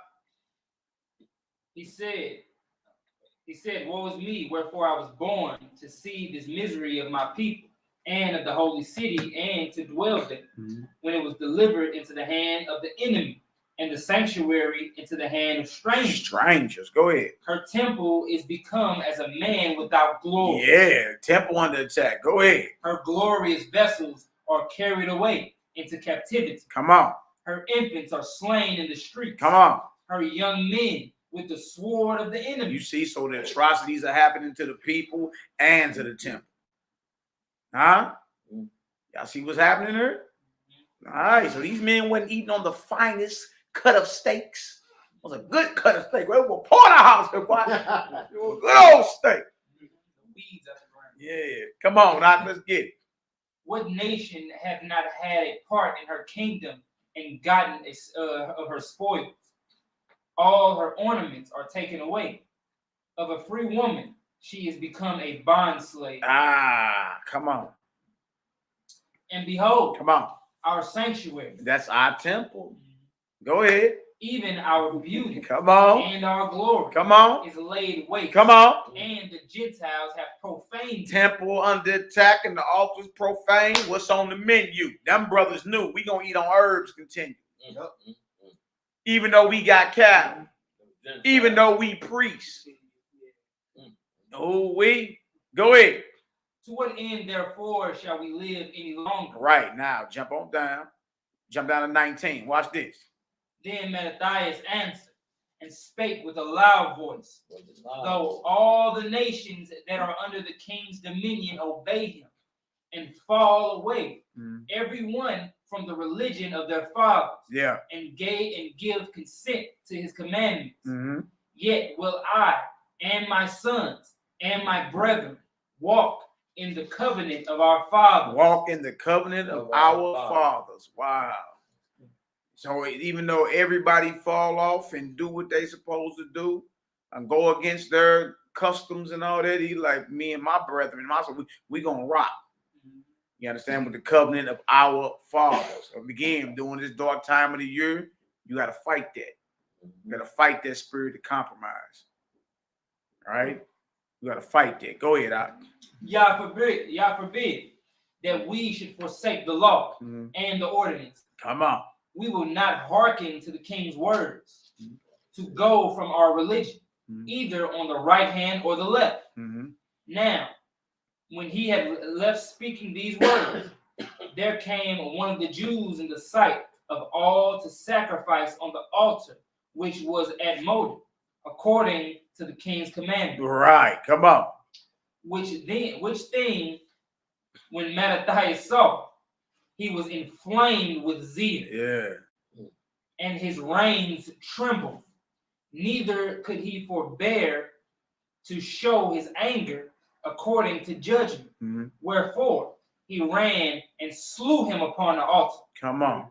Also, the king's commissioner, who compelled men to sacrifice, he killed at that time, and the altar he pulled down. Exactly. See, so this brother's a zealot. You understand? Mattathias was not playing at all. Like, there ain't no compromising. You understand? The hell with Hellenization, we gonna stand on it. We gonna stand on our squirrel, die on it. But we ain't giving up. You understand? And during this dark time of the year, you have to fight that. Because you look up and you be chestnuts roasting on an open fire. Brown, brown, brown, brown. Jack Frost nipping at your nose. Boy, you better be careful. Hey, bro, I'm tripping. Let me snap out of it. I'm tripping, cuz. Well, you're thinking of Jackson 5 and all that. Hey, cuz, tripping. Hold on. You gotta fight that, man. Because again, it runs on automatic so much to where it's deeply ingrained within us. All around. So you gotta fight all that, man. That don't mean you don't like to eat. That don't mean you don't like to shop. That don't mean you don't show your woman love and all that. We just not aligning ourselves on the same times and days that the heathen is, because that's their culture. Right. You know what I mean? You can do all that some other time. How about that? I was actually talking to Nee about NehemiYAH about being invited, you know what I'm saying, to places, not holidays, but like, you know what I'm saying, but just knowing what they gonna throw down with, you know what I'm saying? And it's just like, I'm like, man, like, you know what I'm saying? It's like, yeah, I kind of want to go for the reason, but it's just like, at the same time, man, like they got all type of stuff that I don't even want to deal in being around. Yeah. You know what I'm saying? So right. It's just like, and he was just like, you know, we definitely getting to the point that of where Peter and them was, you know what I'm saying? We just can't deal with certain table fellowship. Yeah. You know what I'm saying? And it's just like, that's where your mind is going, basically. Yeah. You know, yeah, they got the salad here, and that's probably it, because they don't cook no vegan, you know, or plant-based rather. Right. And you know what I'm saying? And you got all the rest of it, it's just death, you know what I'm saying? All right, exactly. So it's just like, you know what I'm saying? You sitting there with it. Yeah, exactly. Nah, man, you ain't playing. playing. Don't feel, and then for consciousness sake, it's like, bro, you sitting at the table knowing that like you're not supposed to even be celebrating this and all that type of stuff. So it's just like it's bothering you. You know what I'm saying? Then it's only gonna do when you go back, like say you go over to somebody's house or whatever, and y'all sitting at the table. And you know you're not supposed to be. You're supposed to be saying something about this. You know what I'm saying? If I'm her, I'm supposed to be rebuking Thanksgiving or something or whatever. It's like you get back home and you feel like you failed yourself or whatever. You just failed the Most High with them. And it's just like, yeah, bro, it just hurt your conscience, man. I'm speaking, and I'm also speaking even past. I'm speaking past the holidays though. But just being invited to a feast. Yeah, that's it. You know what I'm saying? It's all different. You know what I'm saying? I'm like, nah, because it's just like, I'm going to find myself, you know, I'm going to make everybody feel uncomfortable with this thing. You know what I'm saying? Because that's all I can do. I'm going to sit away from y'all. Just sit there eating with y'all, man. It ain't going to work like that. Come on, let's show the that these brothers actually had flocks. They had flocks, you dig? So the fact that they had cattle or flocks and still chose to eat herbs continually shows that they understood what we've been reading in Leviticus 17th chapter and Leviticus 7th chapter about anything that is hunted or caught, which include fish that may be eaten. You said you gotta say it. You understand? Yeah, because some people caught up on the fish. Like, come on, bro, it's really easy. But I mean, maybe you're not there to see it. If you ain't there to see it, it's all good. Look, y'all, we on Nazarene edition part 47. Now, if anybody's sincere for real, they didn't watch every episode. And you'd have had your fish answer already answered. Facts. We don't went into older manuscripts and all that, other gospels and all that. It already been answered.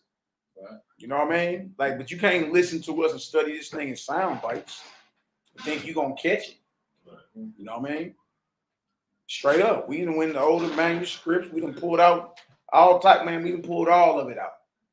You know what I mean? Went back to ancient testimonials of your church historians who were very instrumental.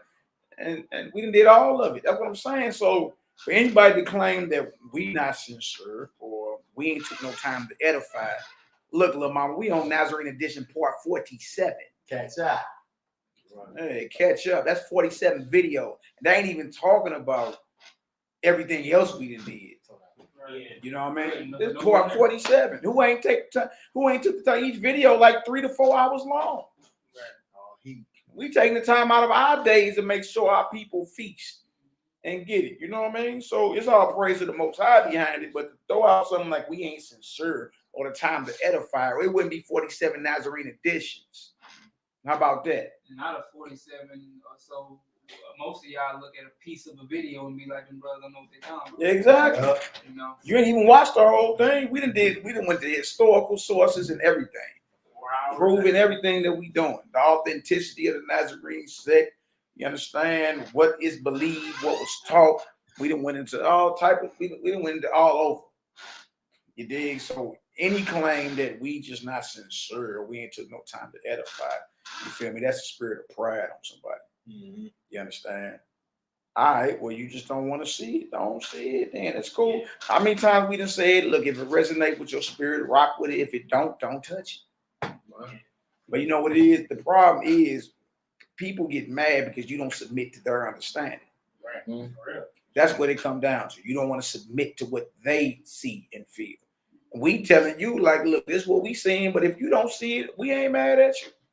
That ain't good enough, though. HONORANDHUMILITYSTL going off. How am I going off when I'm saying you ain't even got to see what I see? Right. You know what I mean? You ain't got to see what we seeing. And then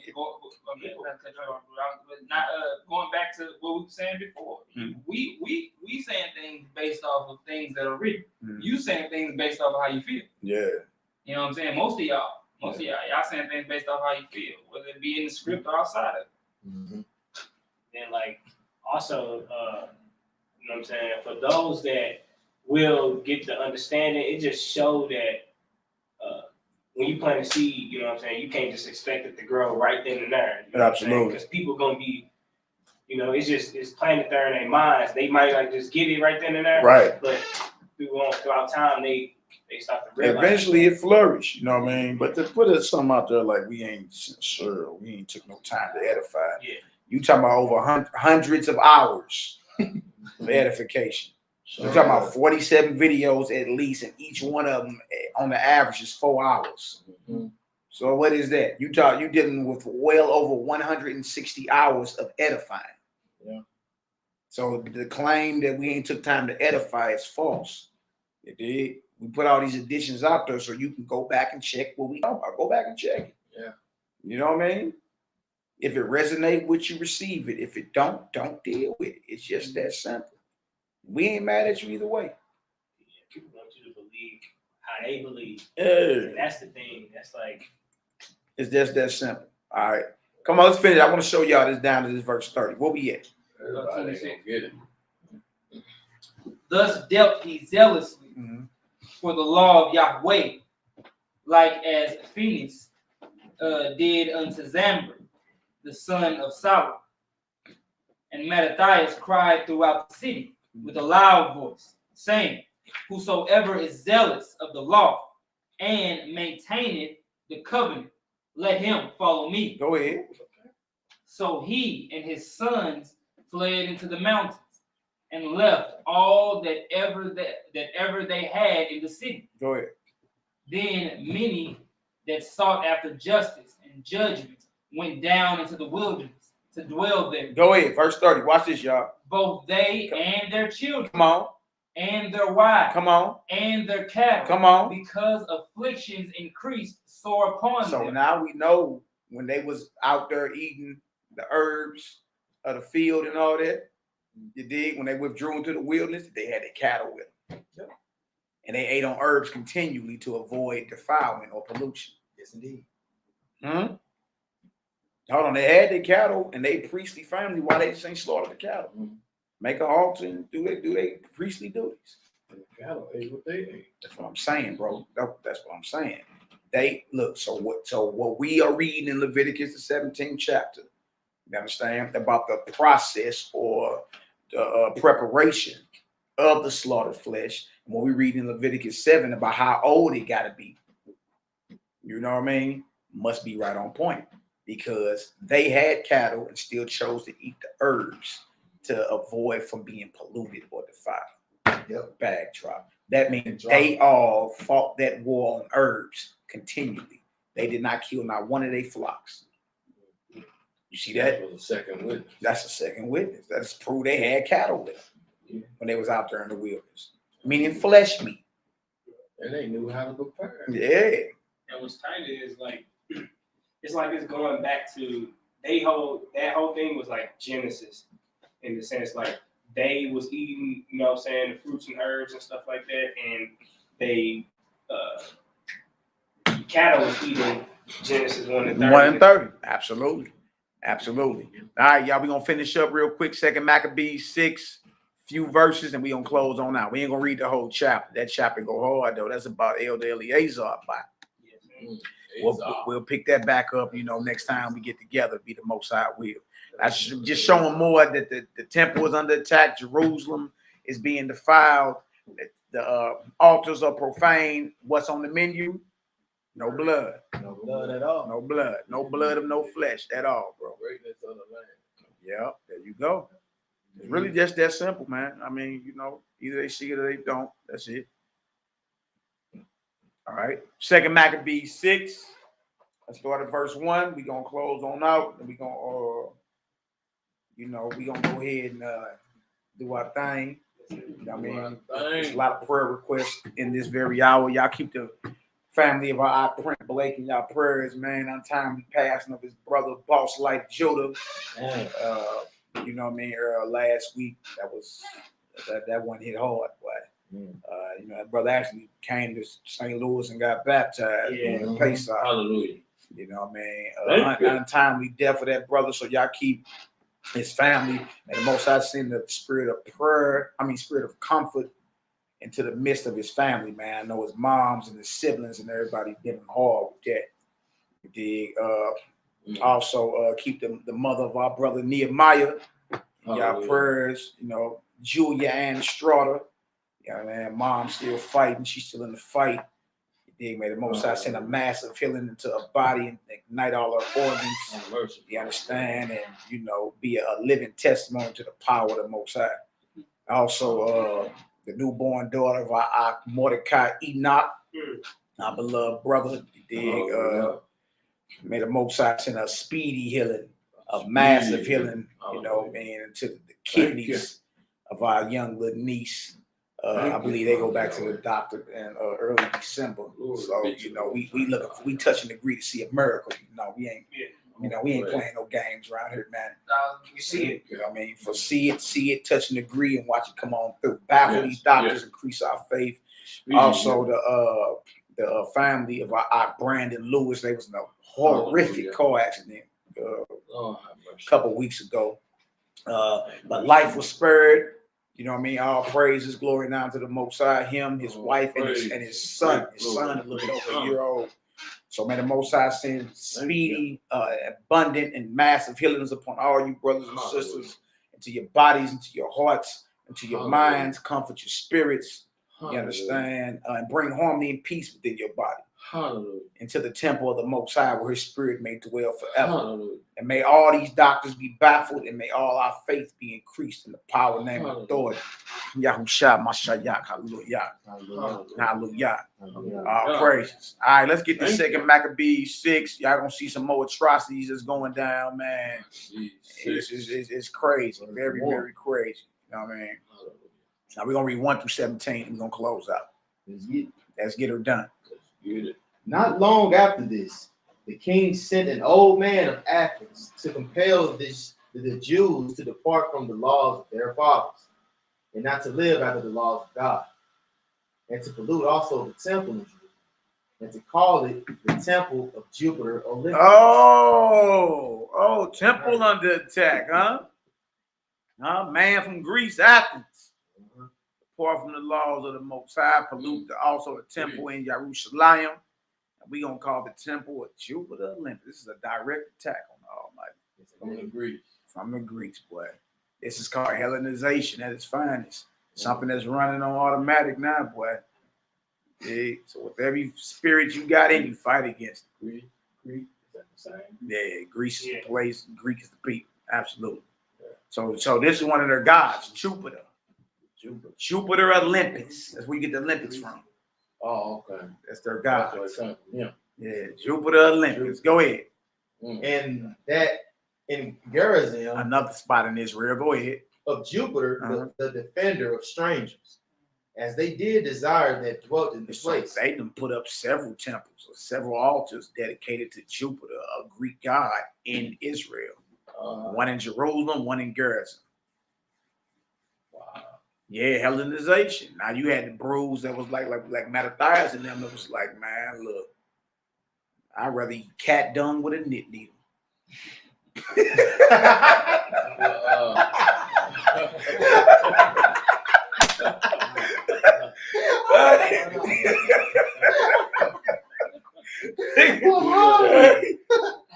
I'd rather eat cat dung with a knit needle than sell out, boy. Straight up. And you had the others like, come on, he's sick.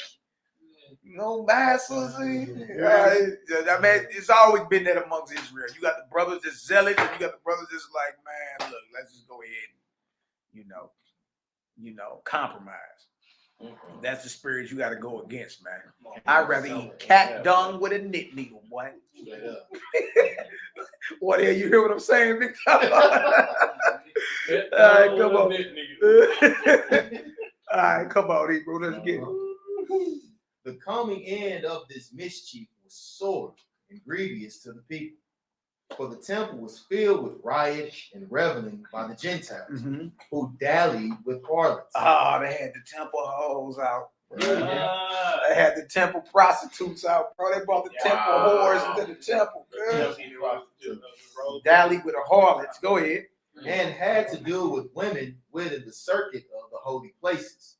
And besides that, brought in things that were not lawful. Come on. The altar also was filled with profane things. There you go. Which the law forbid. The altar profane. Them brothers ate herbs continually, even though they had cattle. That's what I'm trying to get everybody to see. Yes, sir. Yeah. Go ahead. Neither was it lawful for a man to keep Shabbat days or ancient feasts or to profess himself at all to be a Jew. Yeah, you see that? It's all out attack. That's why today you tell somebody they Israel or whatever, it be almost like pulling teeth and nails, boy. You know what I mean? This is running on automatic. I ain't no Yahudi. I ain't no Israelite. You know what I mean? But you an alpha. You a kappa. Yeah. Now then you a Q dog. Run with them. Yeah, you see that? But this right here, back then it was unlawful for you to even profess who you was. Right? Today it runs on automatic. What started 2,200 years ago is running on automatic now. That's it. Hellenization at its finest. And the crazy part is most of our people don't even know they Hellenized. They don't even know it. You think this is normal, bro? This is not normal. It's not.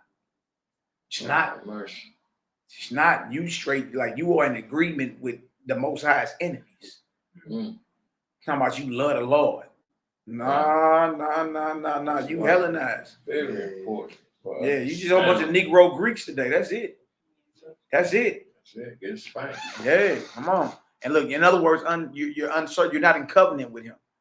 You uncircumcised in spirit. Right. Yeah, that's all our people, man. I be looking at family, everybody posting their Thanksgiving dinners and all. I'm like, bro, these people. Some of these cats was some gangsters growing up. That was so hard. But when it came to standing up for what was real, you got quiet. You know what I mean? Not my mama biscuits. It ain't nothing that's bad. They don't want it. If it's something good, they ain't trying to have it. You know? Yeah. You saw that video I sent out right? When the dude rapping about Thanksgiving. Oh yeah. With the yellow hair. Yeah, with the he did. He was over there slaughtering people and all that because he basically like, this is what y'all celebrate. Like, and that was it's graphic, but it's just like. Hey, you talking about Yellow Pants? Yeah, is that what his name is? Yeah, that's his name. He going on a lot of stuff like that. Yeah. Yellow Pants. Come on, Hebrew. All right, verse 7. And in the day of the king's birth, every month. What? Every month. Man, this jackal celebrating his birthday every month. Narcissus, that's what he is. Every month. Not every year. Every month. Oh, These Greeks, go ahead. They were bought by bitter constraint to eat of the sacrifices. Ooh, that's a good one. And when the feast of Bacchus was kept, the laws were compelled. The Jews were compelled to go in procession to Bacchus carrying ivy. Ivy. Now look at this, man. Like they're making you get down with their entire agenda. They're making you get down with their entire agenda, man. It's just like right now today. Ain't that something? You can't keep your job unless you get vaccinated. Man, look. Sound like we got some decisions to make, huh? Straight up. Nova said bitter constraint, right? Yes, that's wrong. Hey, this cat keeping his birthday every month, and then they got the Feast of Bacchus, right? Now let's look at that. That's what we're gonna stop at right there, Hebrew. Oh, okay. We're gonna stop right there. Yeah. But we just showing y'all that when Hellenization is forced on our people, then you had our people that stood strong, and then you had our people that was just like, come on, let's just do this. You know what I mean? Let's just do this and, get it over with. Our life is harder going against them, you know what I mean, than, getting along with them. Now, knows what they call that? They call that the fast or the Feast of Bacchus, right? They want to stay in that easy lane. Now, watch, I'm going to show y'all something real quick about this Bacchus. Show y'all something about this, man, because a lot of people don't even know what they dealing with. You don't make me uncomfortable. You know what I mean? Let me show y'all something, man. This is crazy. Doggone heathens, man. And you don't even be knowing what you're dealing with. All right? I'm comfortable, man. I was talking about carrying ivy in the Bacchus leaf. Very comfortable. What'd you say, bro? Very comfortable.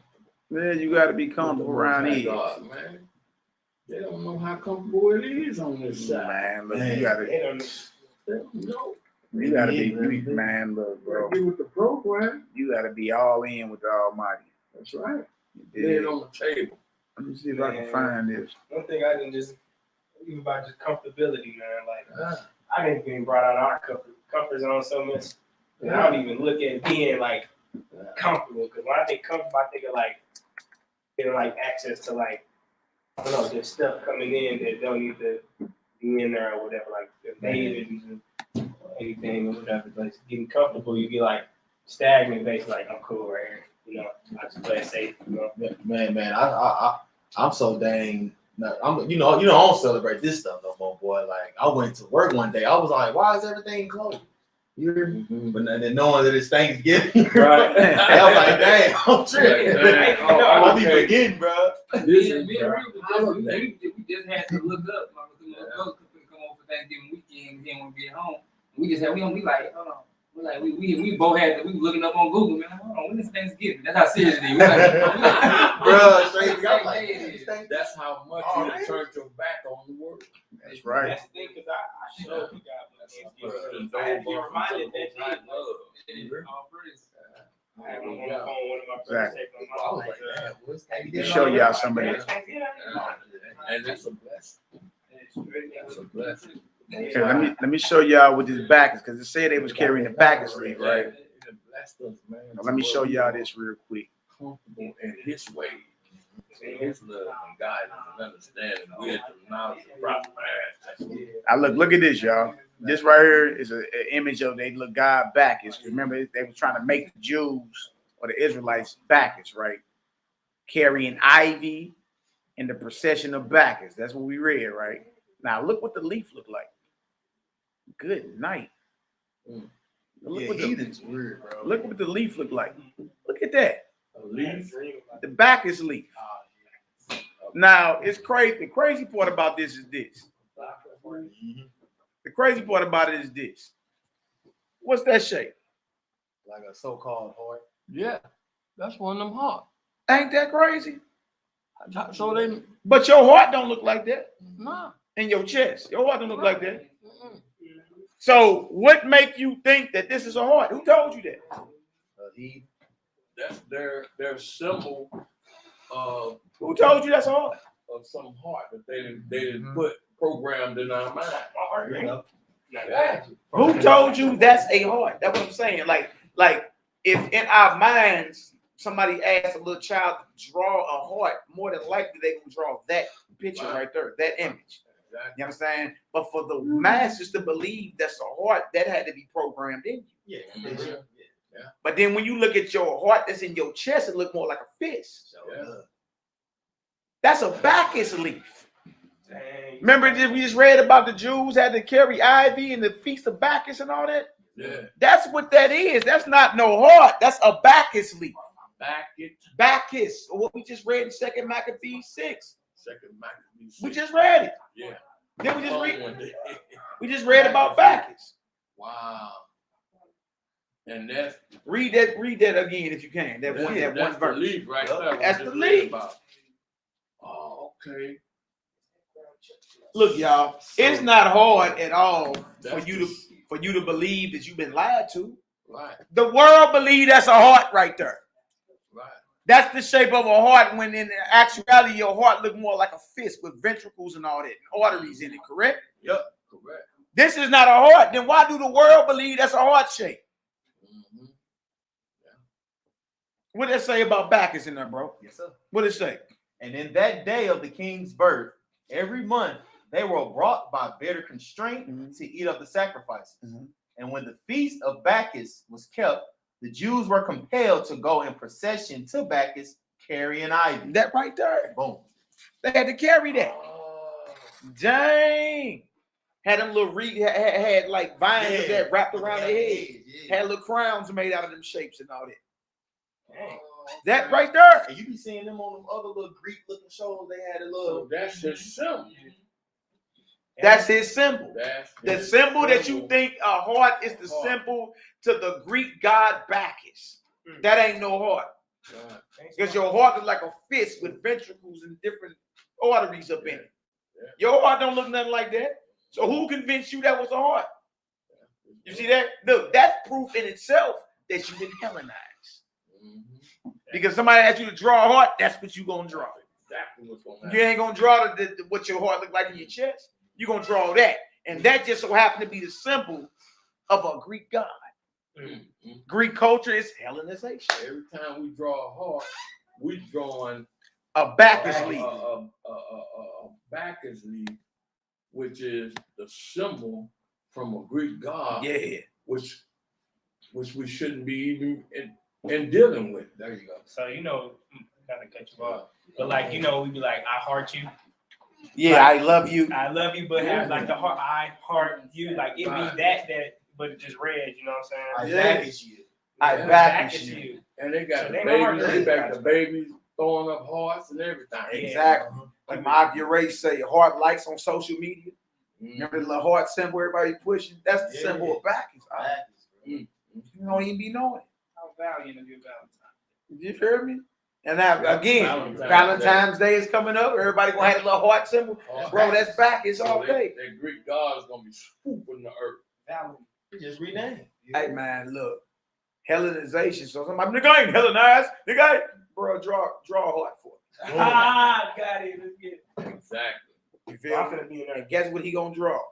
More than likely, 9 times out of 10, he gonna draw that because he don't know what you know. And then you push it back to him and say, what is that? What is that? Because that's a heart. Do your heart look like that in your chest? I don't know. I ain't never looked at my heart before. I don't know. We can pull up an image of a heart. Yeah. You know what I mean? And you see it's totally different. That don't look like that. You see what I'm saying? What I'm saying is the proof that we've been Hellenized and is run on automatic is you can show with something simple is ask somebody to draw a heart for you. They draw a heart for you. Yeah. You know what I mean? They can draw for you the best way they can and all that. Then you flip the computer around and show them. That's actually the symbol of, that's a leaf to a Greek god named Bacchus. Don't your heart look more like a fish in you? What make you think that's a heart? That tree. Huh? Is that the same name as that tree? Which tree? The leaves. I don't know what you're talking about. He said That tree, the Hawkins tree. You talking the locust tree? No, the the back. The back is. That's the same name. The Yeah. tree with the leaves and everything. Serious business, y'all. Yeah, we've been lied to big time, y'all. So we want to get on and show that with y'all, share that with y'all. All praises, glory down to the Most High. Peace, love, light, healing, and balance, brothers and sisters. We even send love and peace into the hearts and minds of our enemies. That's right. I mean, it's all good, man. You dig? Again, let's keep those in our hearts and minds. May the Most High honor all these prayer requests. Let's go and get these prayers off. We're gonna face Jerusalem. Pray on out. Y'all enjoy the rest of your day. No, it's that way toward the window. Yeah. Y'all enjoy the rest of your day. And let's get her done. Let's get her done. All praises, all glory, all honor to the Most High. To ever live his anointed, beloved Son in the hearts and minds of the faithful elect. Oh, boy, y'all were some bombs. What's going on? Hey. I went to HECMAN. Oh, good. Yeah, we've been Hellenized, y'all, on a major league level. You know what I mean? So, fight against that the best way you know how. Fight against it, man. All right. People are over here flowing. Put themselves together. All right, y'all. All praise and glory now to the Most High. Forever live his anointed, beloved Son in the hearts and minds of the faithful elect. Heavenly Father, we ask you remember all the prayer requests in this hour. All the prayer requests. Remember the mother of our beloved brother NehemiYAH. We touch and agree to send a massive healing toward Julia and Strata. May the fire of your Holy Spirit ignite her body and bring peace to her body, wherein you may dwell forevermore. Hallelujah. We bring before your throne the newborn daughter of our beloved brother Mordecai Enoch. And we touch and agree to see a massive healing upon our niece. Massive healing. Through your fiery eternal spirit, ignite her kidneys, baffle these doctors, and increase our faith. Hallelujah. Hallelujah. We bring before your throne, Heavenly Father, the family of our beloved brother Brandon Lewis in this very hour. And we see that your hand is not too short. We've seen the accident, we've seen the pictures, but hey, life was spared. So all praises, glory, and honor, and thank you for that. We ask you send forth a massive healing, a massive and complete healing upon him, his wife, and their son, their 1-year-old son, in the power, name, and authority of Yahushua the Nazarene, MALAKIMAC. Hallelujah. Hallelujah. We also ask you remember our beloved brother Brent Blake, his mother, his siblings, and all their loved ones affected by the untimely death of boss like Judah. We beseech thee to send forth your angel of comfort, your angel of peace into their minds, to their bodies, into their spirits. Comfort them in these final hours, Heavenly Father. Comfort them in this time of tragedy. In the power, name, and authority of Yahushua HaMashiach, the Nazarene, MALAKIMAC. Hallelujah. Yahweh El the owner, the creator and possessor of all there is. In the name, power, and authority of Yahushua, the Nazarene, MALAKIMAC. We unleash the fire of the Holy Spirit. We unleash the fire of the Ruach against every unclean spirit, sickness, and disease. In the name, power, and authority of Yahushua, the Messiah, we rebuke every unclean spirit, sickness, and disease. In the name, power, and authority of Yahushua, the unblemished Lamb, we come against, break the back, and attack every unclean spirit, sickness, and disease. In the name, power, and authority of Yahushua, the Nazarene, MALAKIMAC, the first begotten Son of you, Heavenly Father. We wage war and attack and come against the entire kingdom of darkness. Yahushua, you are our mighty one, our King, our Redeemer, our provider, our healer, our protector, the destroyer of the devil in all his works. The destroyer of the devil in all his work. Use us as your battle axe and weapons of war to give sight to the blind, hearing to the deaf, speech to the dumb, and strength to the lame. Use us as your battle axe and weapons of war to cast down and stomp out serpents, scorpions, principalities, Leviathan, and every ruler of darkness. Use us as your battle axe and weapons of war to cast out devils, raise the dead, cleanse lepers, and heal every manner of sickness. And heal every manner of sickness. Right. Use us as your battle axe and weapons of war. That wherever our presence is felt, or wherever our shadow is seen, the devils cry out and flee, and your people are delivered. In the name, power, and authority of YAHWH, the Nazarene, MALAKIMAC, we bring before your throne all the sick in Israel. We bring before your throne the mother of our beloved brother NehemiYAH. We bring before your throne the daughter of our beloved brother Mordecai. We bring before your throne the family of our Brandon Lewis. We bring before your throne the family of our Print Blake. In the name, power, and authority of YAHWH, the Nazarene, MALAKIMAC. Your word says whatever we bind on earth is bound in heaven, and whatever we loose on earth is loosed in heaven. We claim authority.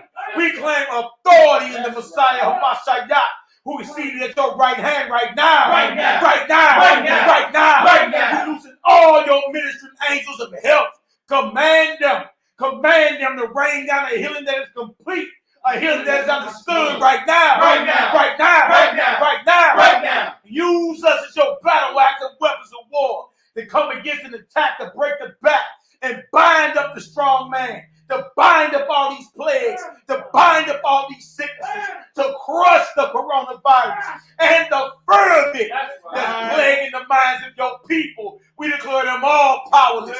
We cast them down and we cast them out to a herd of swine. Use us as your battle axe and weapons of war to come against an attack, to break the back and bind up every sickness and disease that's afflicting your people this very second. We declare them all powerless. We cast them down and we cast them out to a herd of swine in the authority, in the name, in the power of YAHWH, the Nazarene, MALAKIMAC, and by his mighty eternal spirit we pray.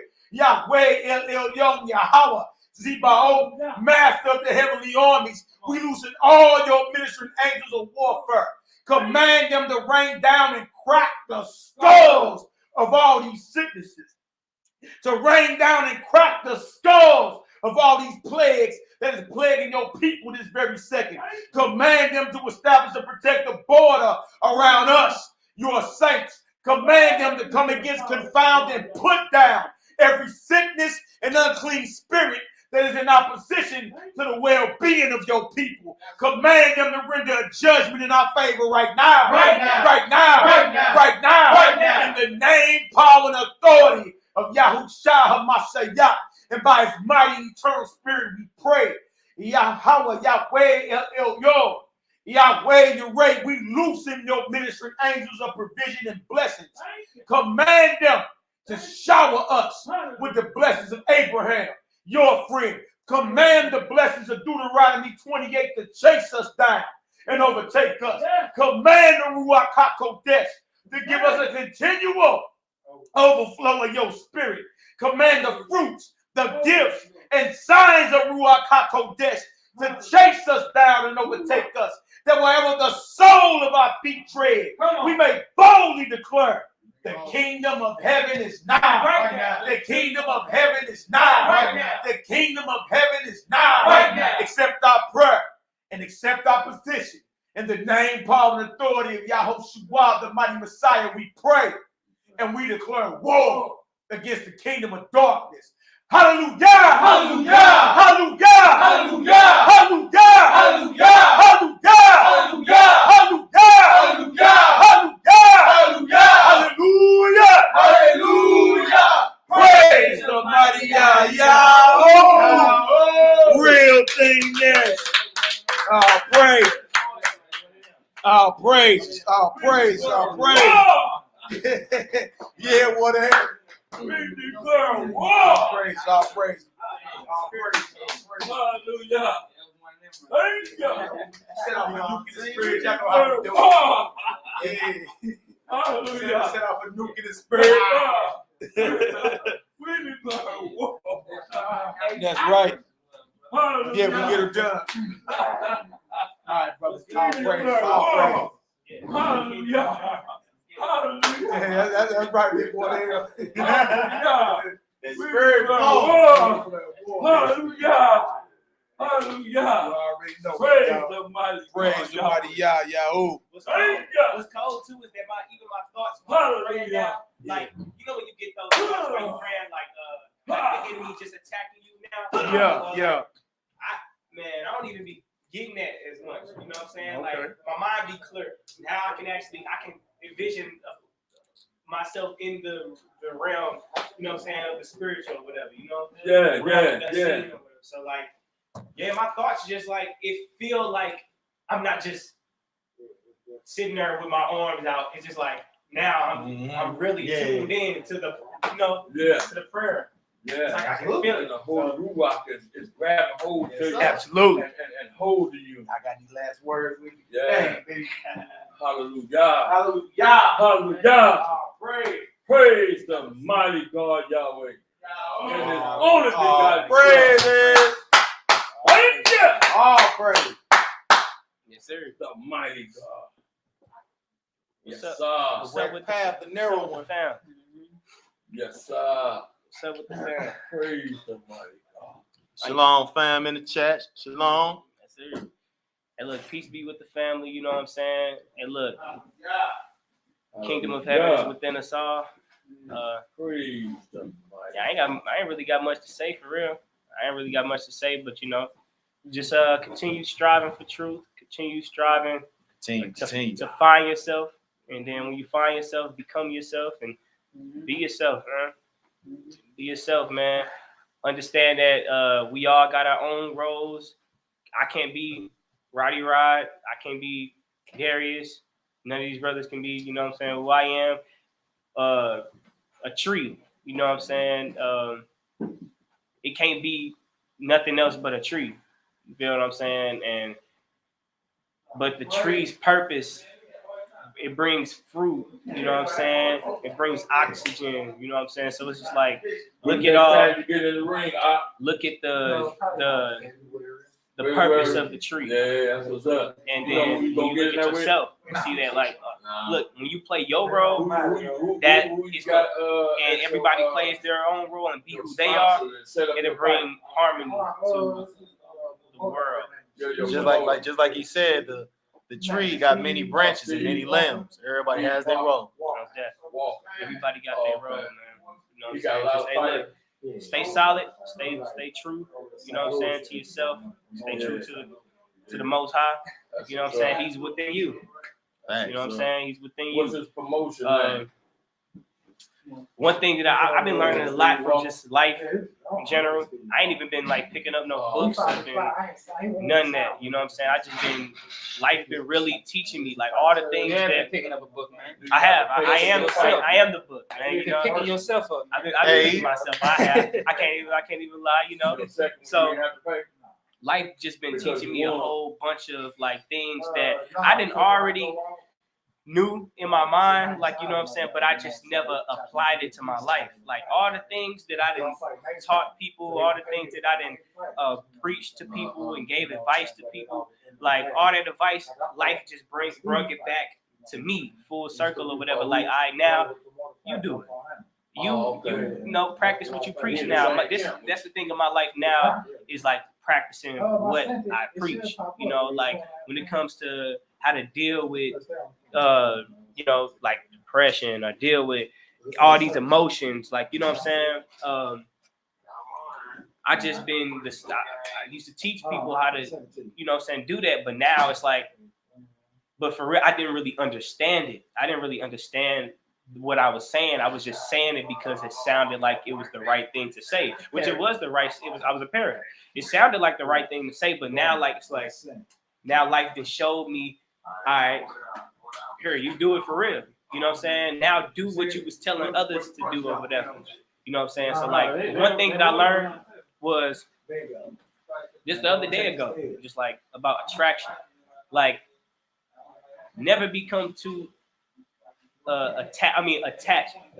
That's what I was talking about. Never be too attached to anything, because attachment leads to expectations, and expectations lead to suffer.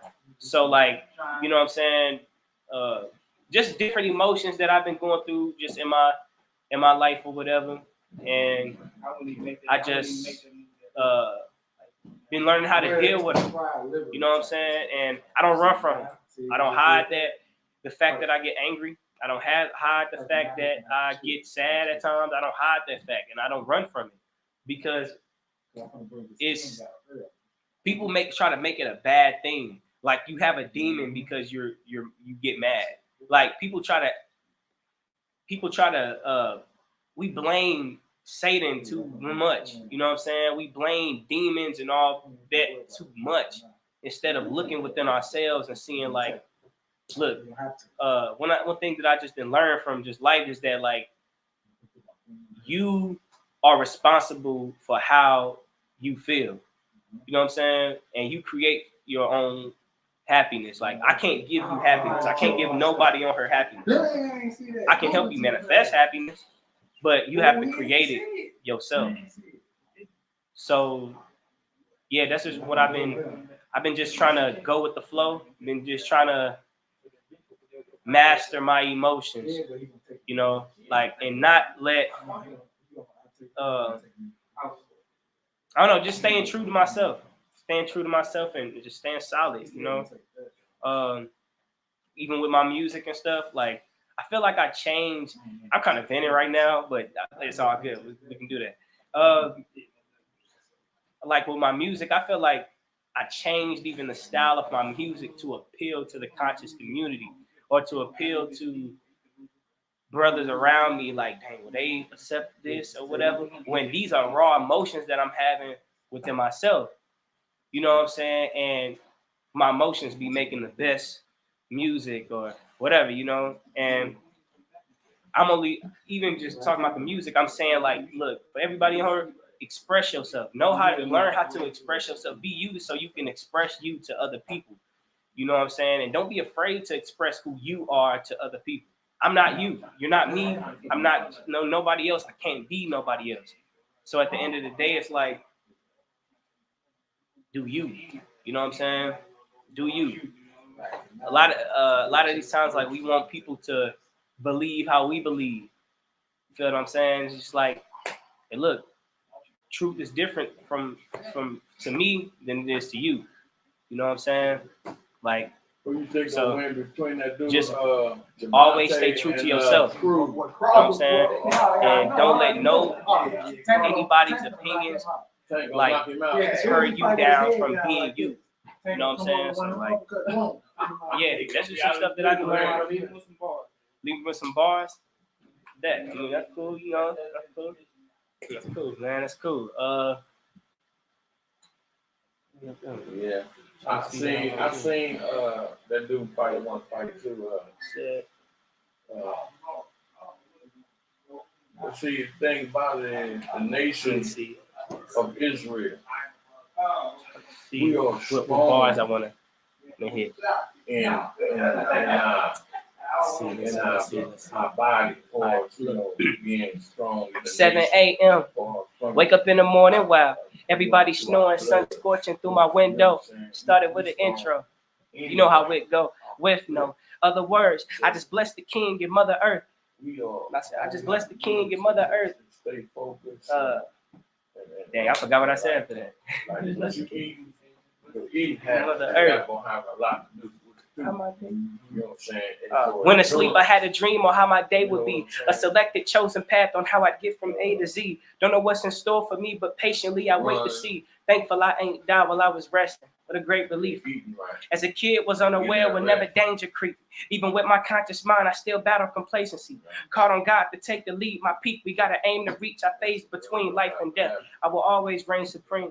In school, kids thought I was stupid, but my mind was something different. Really, I was just pretending. For survival of the fittest, shamed others when people off while battling evil thoughts. From the bottom of my heart, I seek forgiveness. Been a hypocrite, no. First, it was hard to believe, and until that third eye opened, and then I started to see it.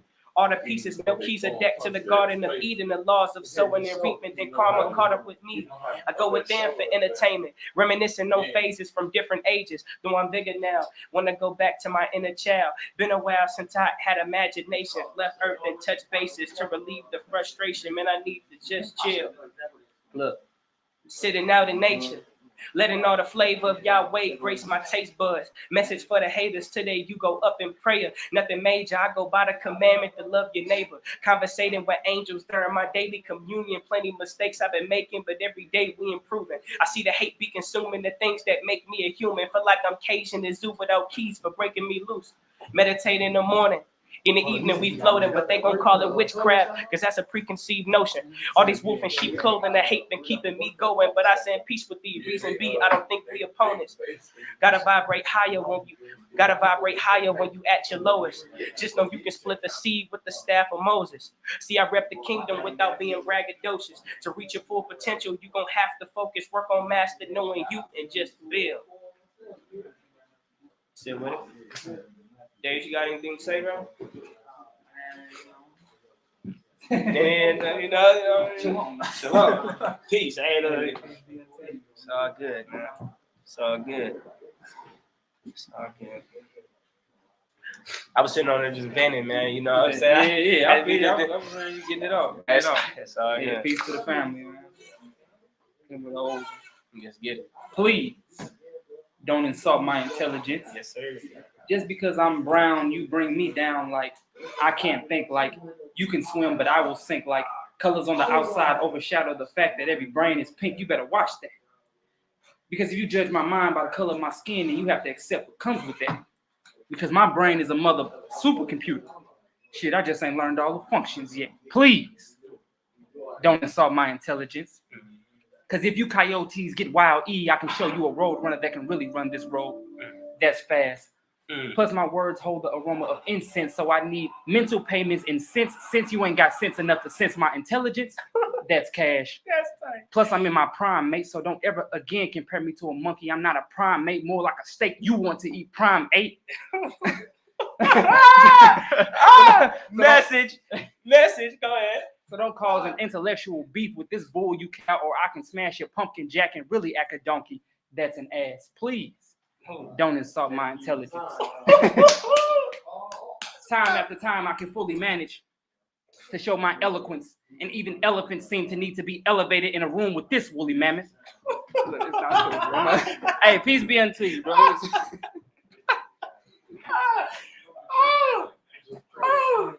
Hold on, my bad. Hey, look, man. All praise, man. That was tight.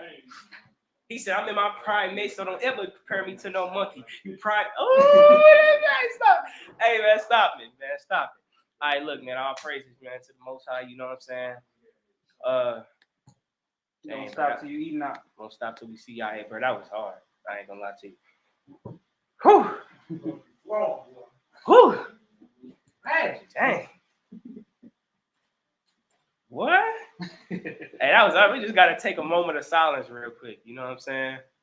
For whoever you just slaughtered, you know what I'm saying, on that, man. Oh, you just brought life, man, I know. You don't slaughter, man. You bring life, man. I know, man. Hey, man, the Most High brings life, man. I just enjoy it. You see that, you know what I'm saying? You see that, man? Like, that's a powerful man, man. It's a power that look. You talking about Christ? Yeah. I'm talking about Christ, but I'm saying like the thinking, the way of thinking, you know what I'm saying? That's the way of thinking is powerful, man. See, y'all just bring that back. Powerful, man. Yeah. But yeah, though, we finna get up out of here, family. You know what I'm saying? Don't stop till we see y'all. Blessings to y'all. You know what I'm saying? And healing to the family, love and life. Yeah, most definitely. So yeah, peace be with you. We'll see y'all next Shabbat, most high willing. You know what I'm saying? If we ain't knocked already, you know what I'm saying? Yeah, we'll see y'all though. Hey, most high willing. Shalom.